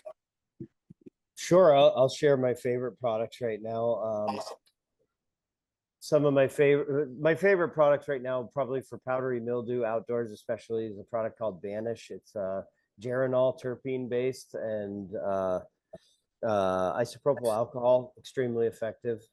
We brew microbial teas here weekly and feed a continuous feed of microbial teas. Those are great. We're more bacterial focused than fungal. Suffoil X is another great IPM for pests, although I don't really, it's more like a vegetative stage IPM. Cease, which is a Bacillus subtilis, we use that in the early stages. We also use that as a root drench and multiply it in when we brew teas. We actually brew those specifically to multiply that strain of bacteria. And what else is in the regimen? I mean, those are the main ones that I've used now. Well, personally, I guess I'll answer this one and then we can move through this. I have been using or have been having a lot of success with kind of coupling beneficials with using Bassiana bovaria, the Botanigard. Yep. That stuff has been fantastic for any sort of insect pressure. And then nematodes in the soil for thrips and aphids, and lacewings released every 2 weeks in the egg stage, kind of trying to keep that population up. And that's been working super well. I mean, try to keep it minimal, but anybody else want to answer that one? I use all those too. I just wanted to. They're awesome, aren't they? Yeah. Oh yeah, cucumerus. We do regular releases of that, and nematodes for basically anything that comes from the soil, thrips or gnats or. Yeah. Yep. I don't know if you've seen this, but I didn't intentionally think I was treating fungus gnats by using the nematodes. I was more after thrips and aphids, and using the monitoring cards, I noticed that the gnat population almost like evaporated down to nothing by being persistent with applying nematodes every 2 weeks. Oh yeah, it's great. There is another bacteria product that I use for fungus. It's called Natrol. It's Bacillus thuringiensis, I believe it is. That's pretty effective. But nematodes, bang for your buck all day. We also use like the rove beetles and pirate bugs for thrip control, because thrips are in basically any soil product you buy nowadays. Yeah, they leave their mark for sure. And they're scratching, scraping, and they love the young plants and seedlings, especially. Yep. Right on. Sherpa, what kind of tricks you got up your sleeve for IPM? I like micronized sulfur for veg. I just like keeping plants clean, clean and healthy plant and veg, and I don't like spraying anything in flower ever. Yeah. I love sulfur for veg too. I feel like it's a great product to use. And my friends out in the West Coast who have tons of knowledge too, they swear by it. They use a paint sprayer to apply it and just get after them when they're small. Mean Gene, what do you got for IPM techniques and tricks? The sulfur is huge. Like the disperse, it's like you can go out and I use way less than anybody says to, but and varying amounts, but it basically will keep you from getting you, even if I've seen stuff that likes to get powdery mildew and seen it sprayed as a mom and then have clones taken off of it and then grown the clones for the whole season and then have it not get powdery mildew. Like it knocks it back so hard and gives you such a clean start that it'll go for it. Because a lot of stuff people don't realize, it's like it's not the powdery mildew is not fruiting, but it's still there. And people think it's systemic, but it's not. It grows into the tissue. And so you can be taking clones and it never has the right opportunity to show you that it's there, but it's just kind of real low grade. And then people get the right, the right environmental changes, and all of a sudden it's like, oh shit, PM, but I've seen, even just like I said, just treating the mother room with it, be able to keep it clean for the whole season. So if you can use it a couple times in the run in veg and 100%. just stop before there's any resin, basically. I mean, I even know people like who make hash, and you can't make hash. People will tell you, like, if you sulfur your weed and you make hash, you're gonna find the sulfur and it's gonna fucking ruin it. But I've had people who make like the dankest hash and are like, yeah, no, I did it all the way till 10 days in flower, so there wasn't actually flowers yet, but it was really late in the veg, to the point where they were just about to start tufting up and be flowers. The resin's not there yet, there's no solid clumps, everything's still going to stretch and become new. You know how the mechanics of how the buds build, it like looks like this is the bud, it's like, no, that's actually going to spread out and become a long cola. But yeah, I've seen people do that late and not have any issues with it. I personally won't spray with it anywhere near flower, but that's mainly because I've seen it work so well, so far ahead of time. So I like to use that, and I don't like to tell people to do it, because if you fuck around, you can burn, especially if it gets really hot. But I put a little bit of soap when I spray with sulfur just to make it stick. I just use safer soap. I think the higher grade, why is it not in my head? There's a more high quality one. I tend to just buy safer soap because I can get it here in town. But there is another one that they use at UC Davis recommends, and it is called. It's a non-ionic surfactant. Yeah, I mean, you can use. I mean, people used to use Cocoa Wet. There's a lot of different stuff you can use that's like that. But the deal with that is that I tend to use sulfur and soap, sulfur pretty rarely and soap a little more commonly.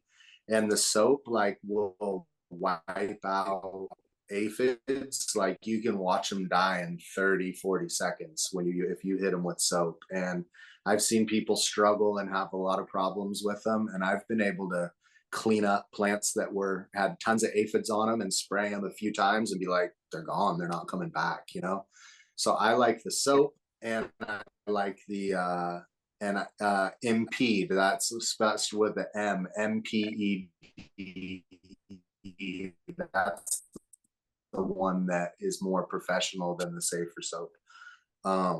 But those work really good. I tend to use same deal. I'll kind of change the concentrations with or something the following day. My general thing for the soap is I'll use like an ounce to a gallon. And I don't know, it seems to kill. I mean, I've killed everything with it. I've killed spider mites. The thing about the sulfur is that it really reliably prevents powdery mildew, and it really reliably destroys, prevents russet mites and anything that's like that. So it's huge. Like as soon as you find out, if you have problems with russet mites, as soon as you find out about sulfur and you use it, you're like, oh yeah, no, you're not gonna see russet mites anymore, Yeah.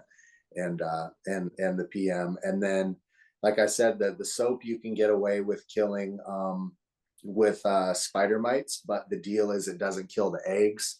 So you have to really be on top of it, and you basically need like a good solid week to 10 days when it's like every surface is covered really thoroughly once a day, and you'll hit the loop where everything that freshly hatches dies before it can lay new eggs. And so you can, with soap and sulfur, if you have good spraying practices, you can get rid of everything.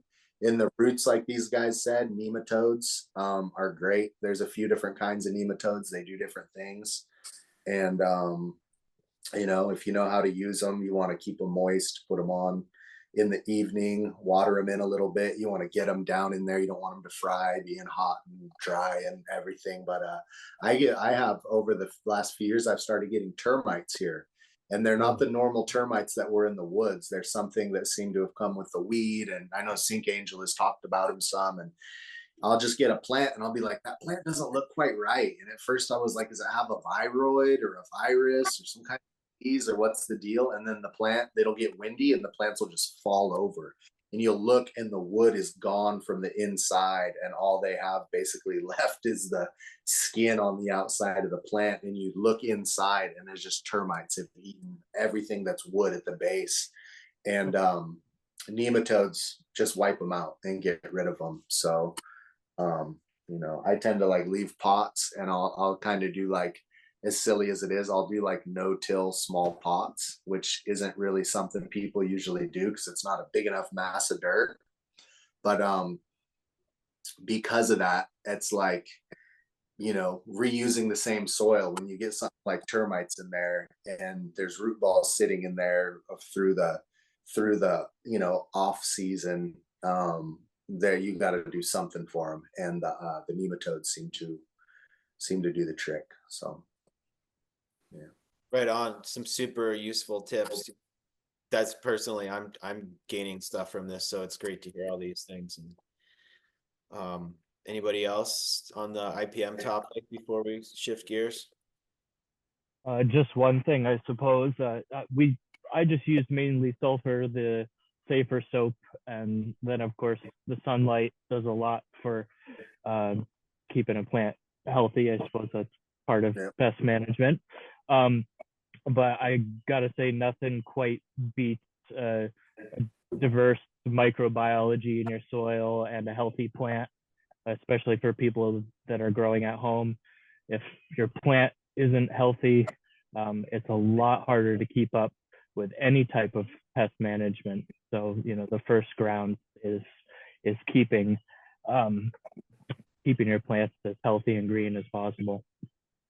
100%. Yeah, it just Al- I see differences with like rooms that do a better job building microbial populations in the soil, with the resistance is just so much higher by just these small things, you know. Yeah, that's a great answer. Let's see. Anybody, you think, jumping up to anyone else? I mean, we kind of can take this like wherever we want. I just wanted to ask a quick question. I know I don't want to discredit any of Gene's statements on sulfur, because it's a wonderful thing, and it is literally the only product I've found that works well to manage russets or broad mites. But has anyone else on the panel here ever used a product like Banish, like I was talking about? It's basically the active ingredient is the terpene geranol. It's the extract from geraniums. Geraniol. What is the name of the product again, Nick?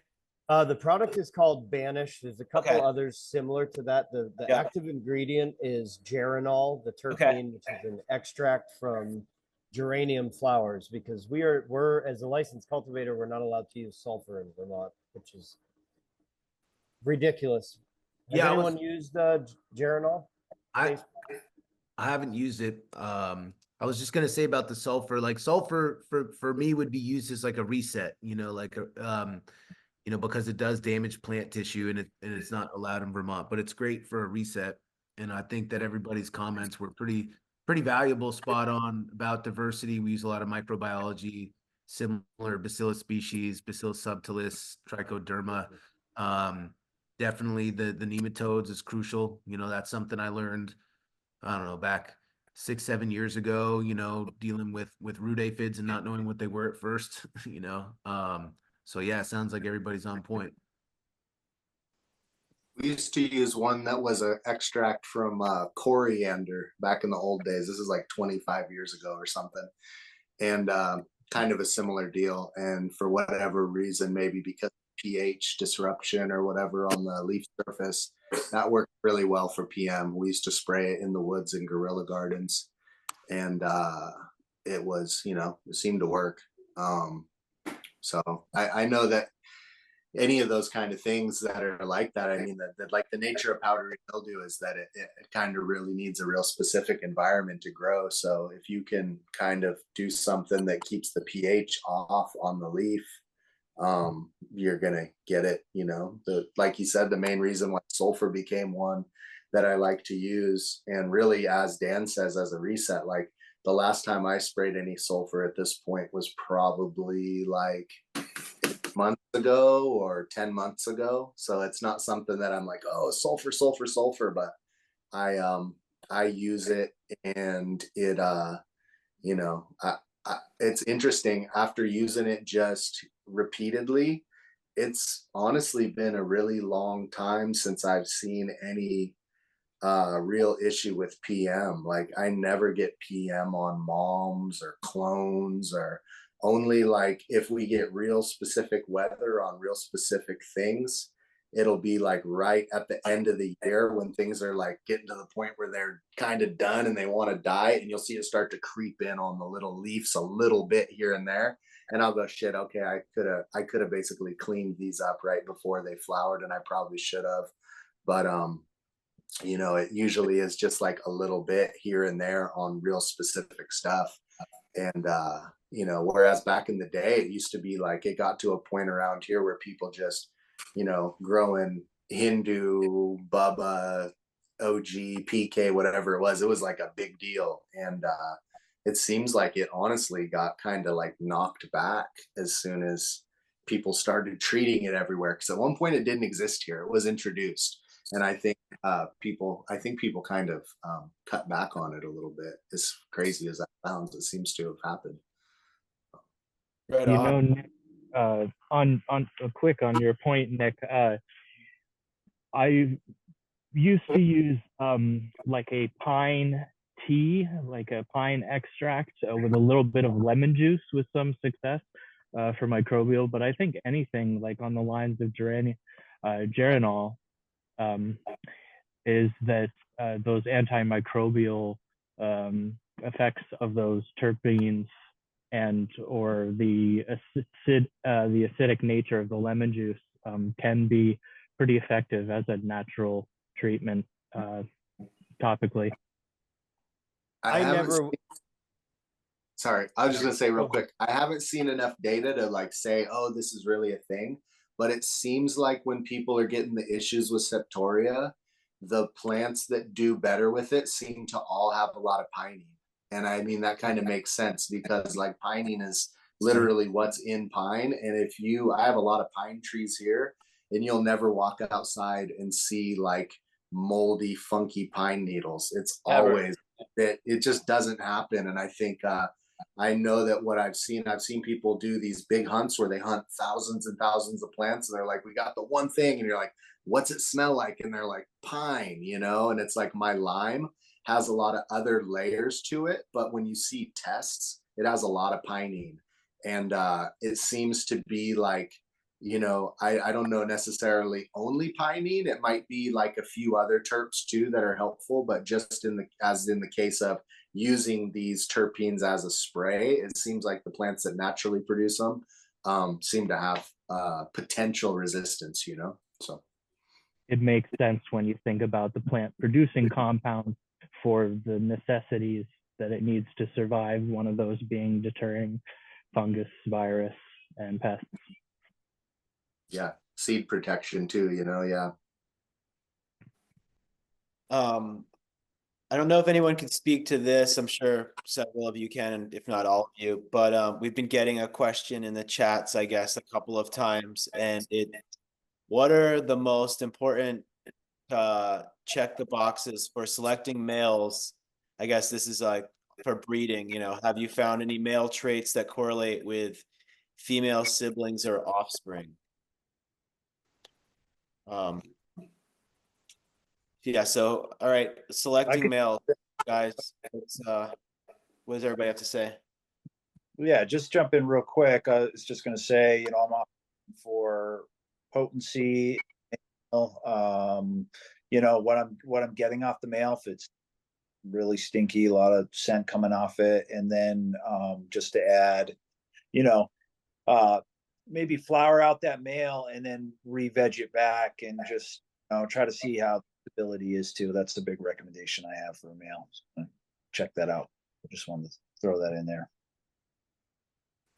Yeah, great advice. I think odor and structure obviously are always important, and it's hard to it's hard to tell what you're gonna get. Dan, is there anything you are specifically looking for when you're doing your mails, or what do you have to say about that? For sure, yeah. So it depends on what the variety is. I actually wrote an article about this that used to be on my website, and I'll get it back up. So it's variety specific. It just depends on what you're looking for, and I think I've learned through the experience of making mistakes and figuring it out. So for instance, sometimes I'll have a line, and I definitely want to breed towards certain flavor traits in the female, but then I'll go and select males from a hybrid. And I've chosen males that are like the sturdy structure. They're just so impressive looking and symmetrical, only to find later that really impressive male structure, that's great, but the male passed on dominant terpenes and I wasn't looking for that. And then to go back and reselect from that previous generation again and kind of select more lanky males that, might not have the best structure, and boom, jackpot. That's with sour diesels specifically. Like I've done a lot of lines of sour, and in the past, when I've selected males that had that more sturdy, robust, thick structure on sours, like that's not how a sour diesel clone looks or grows. And so while I had these big, chunky, flowers that were great, it wasn't anything that really resembled sour diesel. So I've gone back and fixed that. Where in a different line, you might not be looking for the structure of the plant at all. You might be looking for a really specific nose. I have some sweeter stuff where I'm really more concerned about how sweet the terp is. So I think it's definitely variety specific of what to select from. And that's the fun part of it. You won't really know till you grow it out. And what's cool about making the seeds is if you make a mistake, just go back and grow that previous generation again and redo it. And so I've definitely learned a lot from making the mistakes of making the wrong selections and growing the seeds out and not finding what I wanted, and then just going back and redoing it. I have a question for the panel, or anyone else who feels like addressing it. Do you feel like the structure comes from the male or the female, or is that not necessarily parental dependent on the parent, but more on the interaction of the cross? It would be genetic at a very basic level. I don't think you can attribute it to either the mother or the father unless you've done some extensive research as to which genes, in that lineup are recessive or appearing in which populations. But and then of course you're assuming that it's an F1 cross of with characteristics that are distinguishable in the mother and different characteristics in the father. So talking about a lot of information you have to keep track of. Yeah. Beyond that too, I get that question a lot. I mean, it's at the kind of the base of the question is really, the question is in a sense about sex linked traits. And so you can imagine it as something like, oh, when somebody says, oh, you're going to get your hairline from your Right. mother, father. Right. So like if somebody can really say something like that and with certainty and know they've broken it down to that extent and say, okay, there's this thing in cannabis and it's resistance to this particular pathogen and it's controlled by this gene, and this gene is always inherited from the male side. like you said, you're going to have a lot of data and a lot of research to back that up. And that would be like something for like modern breeders who actually break things down and figure out which things pass on the sex chromosome, and it, you know, what really is that, and all those little details of all that stuff. So um it's a tricky one like that. I've had things where I planted a ton of them and there's this certain look, and every time that look pops up with that leaf shape and that color of plant, it's a male every single time. And you look at that, you go, there seems to be sex linked traits here. But like those things really in science, it's not enough to go, oh, I observed that in a couple populations and it seemed to be a really clear link, right? So you have to be able to go, okay, we noticed it, we repeated it under different conditions. We can tell that this is always this way. But even once you find out that those males always look that way, then you have to see how it's inherited by future generations, and if it travels that way, or if it was just in this batch of seed, it happened to segregate and only plants that have this sex have these traits, and you still don't know until you've seen how it shuffles out in the future. So all that stuff is really complex. But back onto the like selecting males, Dan said it just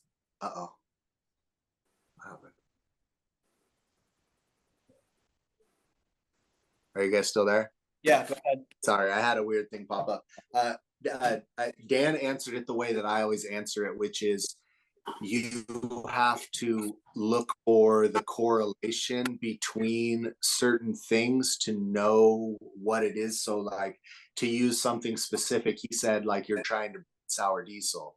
But now like if the seeds that you started with that you're going to pull a male from, there was like you used like something that was this big, great, stocky, amazing Afghani, but that it pretty much, those plants when they're in the females that look like that side of it, they never have the diesel weed you want, and you're not trying to breed a middle ground new thing. You're just trying to recreate diesel.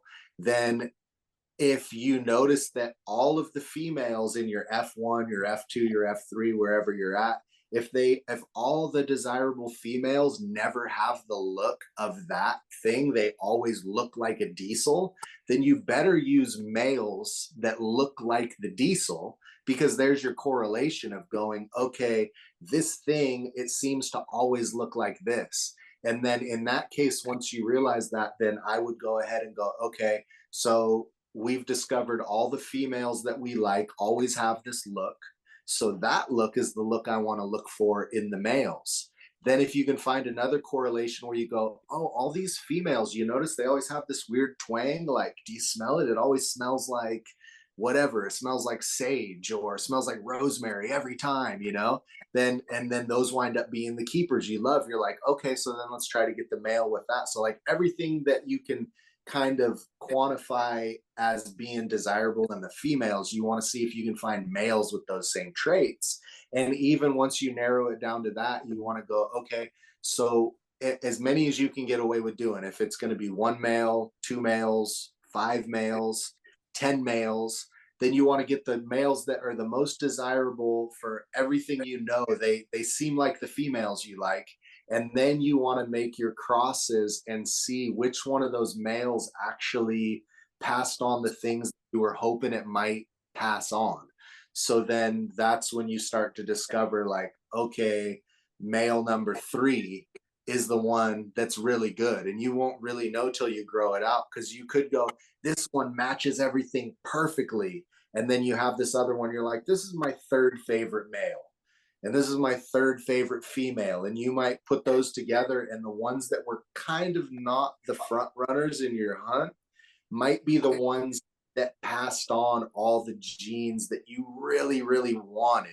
So that's why it's good to do different combinations in different things, but starting from a point where, for me, I always want to look like, if I breed like lime, and I'm like, okay, I know which females usually are my favorites because I've grown them a ton of times. They're a little more Afghani looking. They have a really like vibrant green color, and when I smell them, I can smell citrus, I can smell pine, and all these things.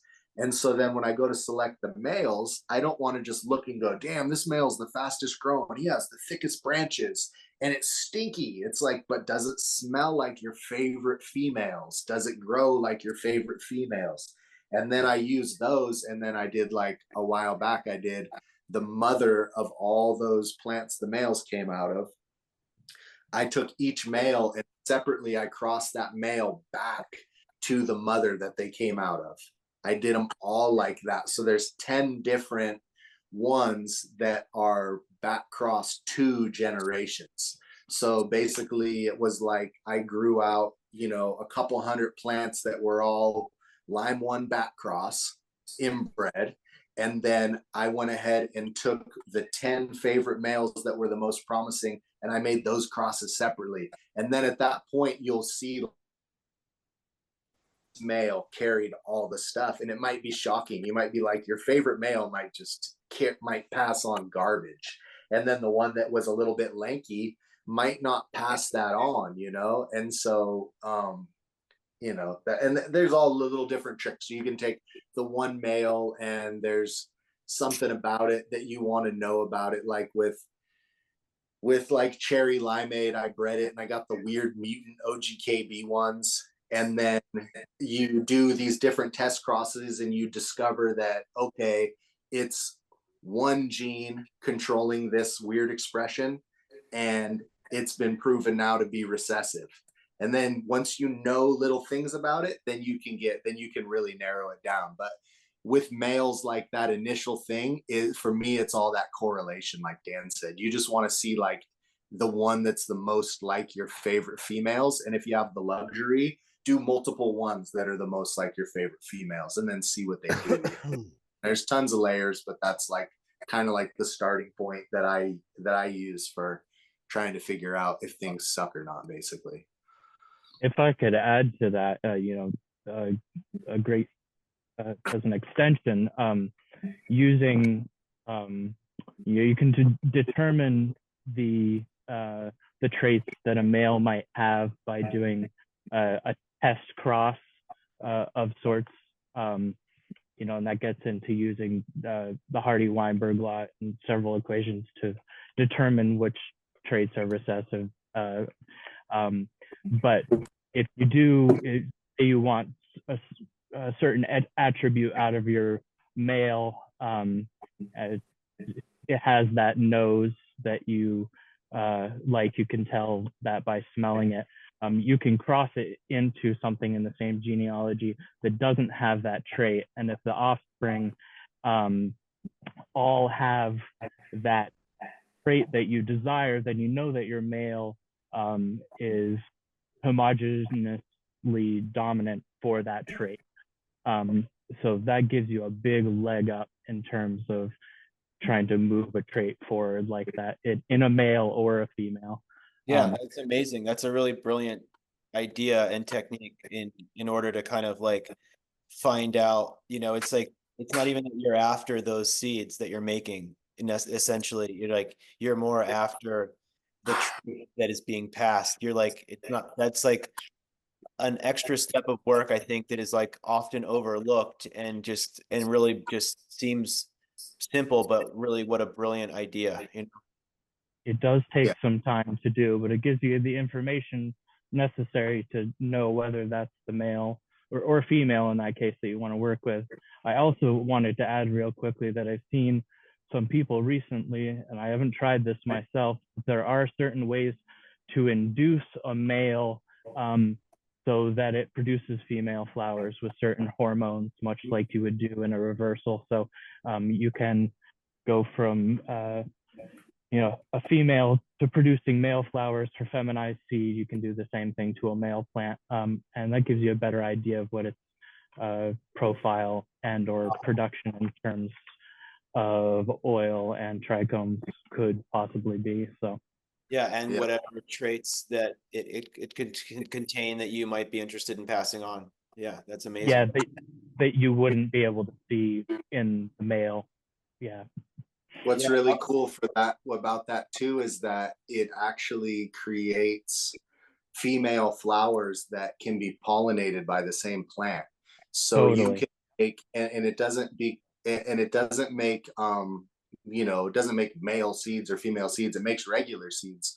So you can actually grow it out, and you can bottleneck and inbreed super fast, like you would with selfing female plants, but you get a regular population. So by doing that, if you were to do it, if you could get it to work a couple generations in a row, you could inbreed super fast to make yourself a population to pull like a super consistent male out of that, because it would be so inbred so fast in the direction you wanted it. And each time, unlike selecting a normal male the normal way, you would be able to actually get your hands on the resin and smell it and see what kind of resin it produces. And Shawbud at 707 Seed Bank, he's worth a follow on Instagram. He's a great breeder. He does tons of work. And yeah, he told me how to do it. And it's basically you just take this stuff called Florel. And I can't remember the exact recipe, but I think you take like a tablespoon of it to 30 ounces or 20 ounces of water or something. But I don't know. You can find the information. But he said some plants, basically it shocks them so bad that they will die. And all of them will look pretty shitty, but a lot of them will survive. And when they survive, you at least get to see what doesn't, you don't get a true female floral cluster, but you do get the true individual flowers. So you can look at the bract and see what kind of resin does it have, what color are the hairs, what does it smell like. You can test those little flowers. If you pull them off, they'll be the equivalent of regular flower, and you can see, okay, does it have the drug profile you want? Is it the terpenes, the whole chemotype? You can see like, what is this? And it's really cool for that.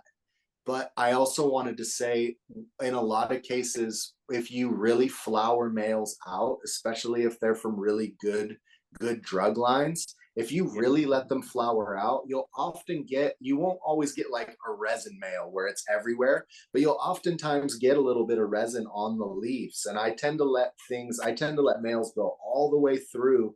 And sometimes, instead of letting them go all the way through, I'll also, especially if I just want to see what things do, I'll cut them back pretty extremely to the point where it's a little bushy plant, and then you cut it back to the point where there's no male flowers on it left, and there's only the little young inner growth tips that want to grow. And then those will want to grow back too and be in flower. And when they do it, that regrowth is way more likely produce resin for some reason, almost because it's like the plant has already been flowering for 8 weeks and now it's getting new buds, and so it's a much more mature plant, I think. And so in a lot of cases when I do that, especially if it's good, if they're like, the better the line is, the more resinous something is, the more likely the males are to do it in general. They'll grow back and you'll get a lot of little leaves and little buds, and there will be really nice developed resin on it, and you can get it and smell it, and that'll help you know, like, okay, this one's killer, this one's not, or this one has the smell I want. Even, it's all subjective.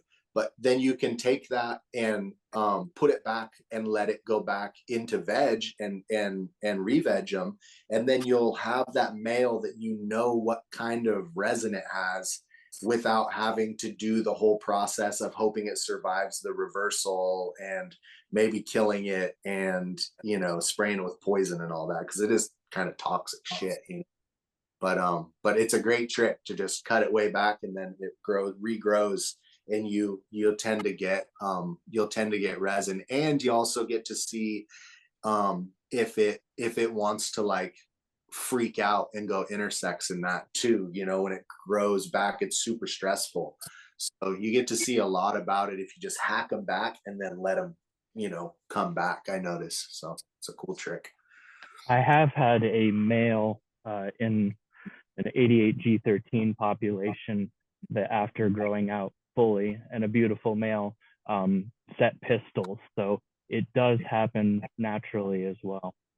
Yeah, commonly too, you know, people will generally say like that is just a sign of like major intersex, but it's really interesting when it happens across the board on every male in breeds that you know are super reliably stable and never herm out. And then the males like to get some hairs. It's like, well, it seems like I think it's a different gene being responsible for it, or at least a different triggers for all that. It's a super trippy thing. But yeah, the crosses you were talking about doing, hey there, you were talking about doing the crosses with stuff. I tend to do that with any male I use. I like to cross it with a few clones that I consider to be fairly neutral. Like I like to use OGs when I cross them with things like I keep a PK, and it can be bred over time to make OG seeds that are like PK, but it takes some work. But when I make F1s, the PK almost always gets dominated by whatever the male is. So I like to use that one to go ahead and I hit that and grow those out and then see like, do they smell, you know, did it take, if I take like the lime male and I put it on the PK, and then all of a sudden it all smells like this old generation of lime that I like, then I'm like, that male is like that. And that gives you the information. So That's dope, man. It's really cool to hear everyone, just especially Gene, hearing from you how these templates and Olin as well, these templates you guys use for breeding, you know, that I think maybe not everyone thinks of, you know, the way that you're getting some of your information is really cool to hear of, and stuff I've never thought of. So I certainly appreciate hearing it.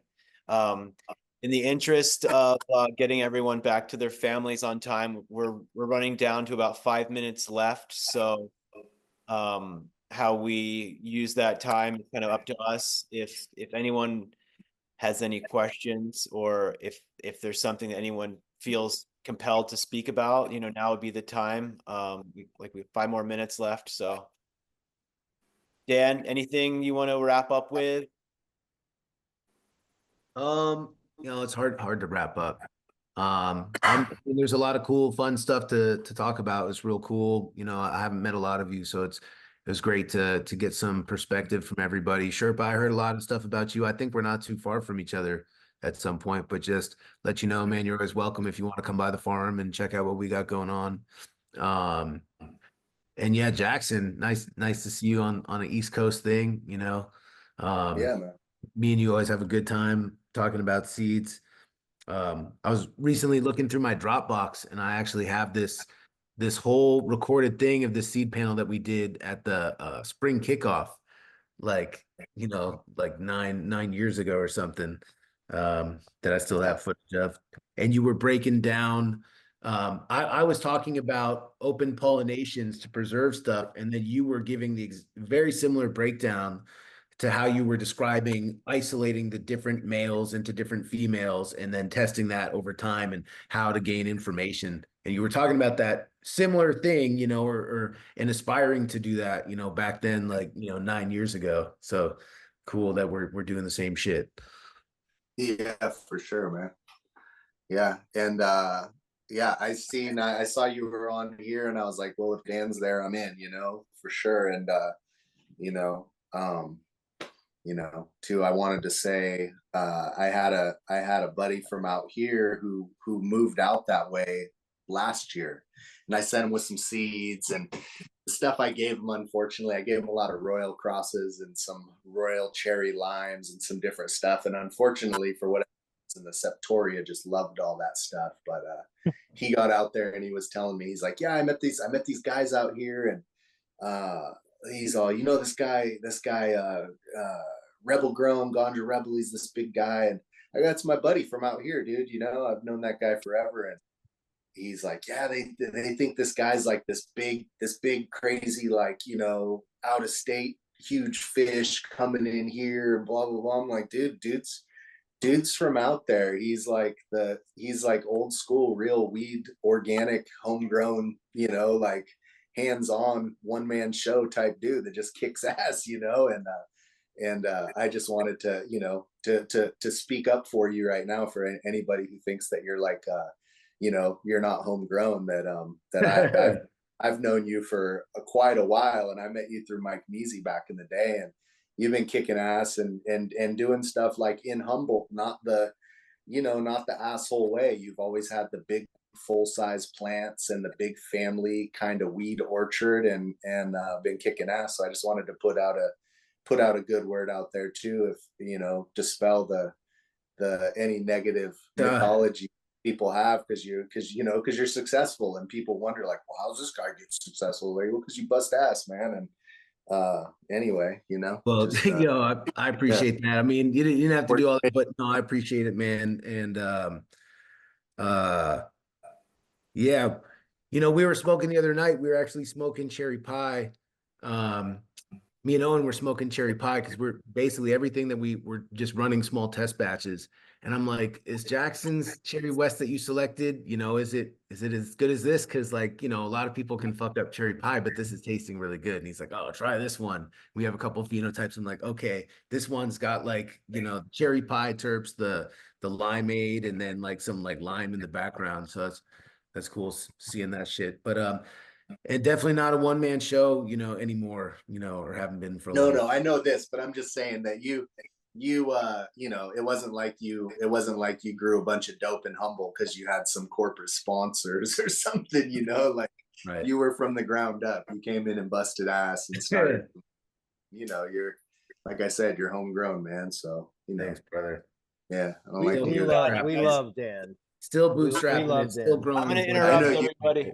And you guys, I love how this just ended, Jackson. Like, I love how you brought it to a point, and we're reminding us that, you know, like, there's no room for jealousy or hate or like disparaging others in this industry. Like, there's a lot of room for collaboration and like being motivated by each other, and that's what this is about in the end. And like doing things like this, and like nothing but love and respect to everyone on this panel, and appreciate everyone's time, and like thanks for making it, Jackson. I know this was you know, East Coast for you, so thank you so much, dude. And thanks everyone. Yeah, I appreciate being included, man. I'm just, you know, I'm like, all right, well, this is all everybody out there, and I'm kind of poaching in on the scene, you know. But I appreciate being invited, and you know, hopefully I was able to add something to the information and stuff. Absolutely. A lot of people, you know, grow your shit out here. Well, we're gonna get you out here to the East Coast at some point. You know, I think it'd be fun to set up some cool. You know, the Vermont community. You know, aside from being very small community, there's like all these really cool, awesome people, and a lot of great growers, and a lot of people doing really cool things. What's different about Vermont is it's not following trends, because there is no giant mass market where everyone's growing the same shit. So it gives a lot of room for people to do really cool individual things. And there's a lot of cool events, so it'd be fun to get you out to do some kind of, you know, cannabis educational type, you know, talks and, you know, farm stuff in the future. Yeah, it'd be awesome, man. Passion. Lots, A lot of passionate growers here in Vermont. Uh, lastly, just want to hear anything David or Al has to add to this before we wrap it up for the night and tuck it in. No, I mean, I really, I look up to everyone here, and I learned a lot just hanging out.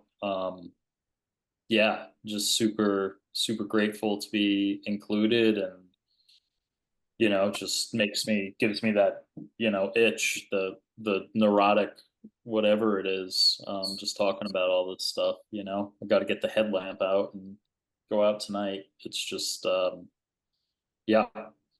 So thank you. Thank Yeah. you.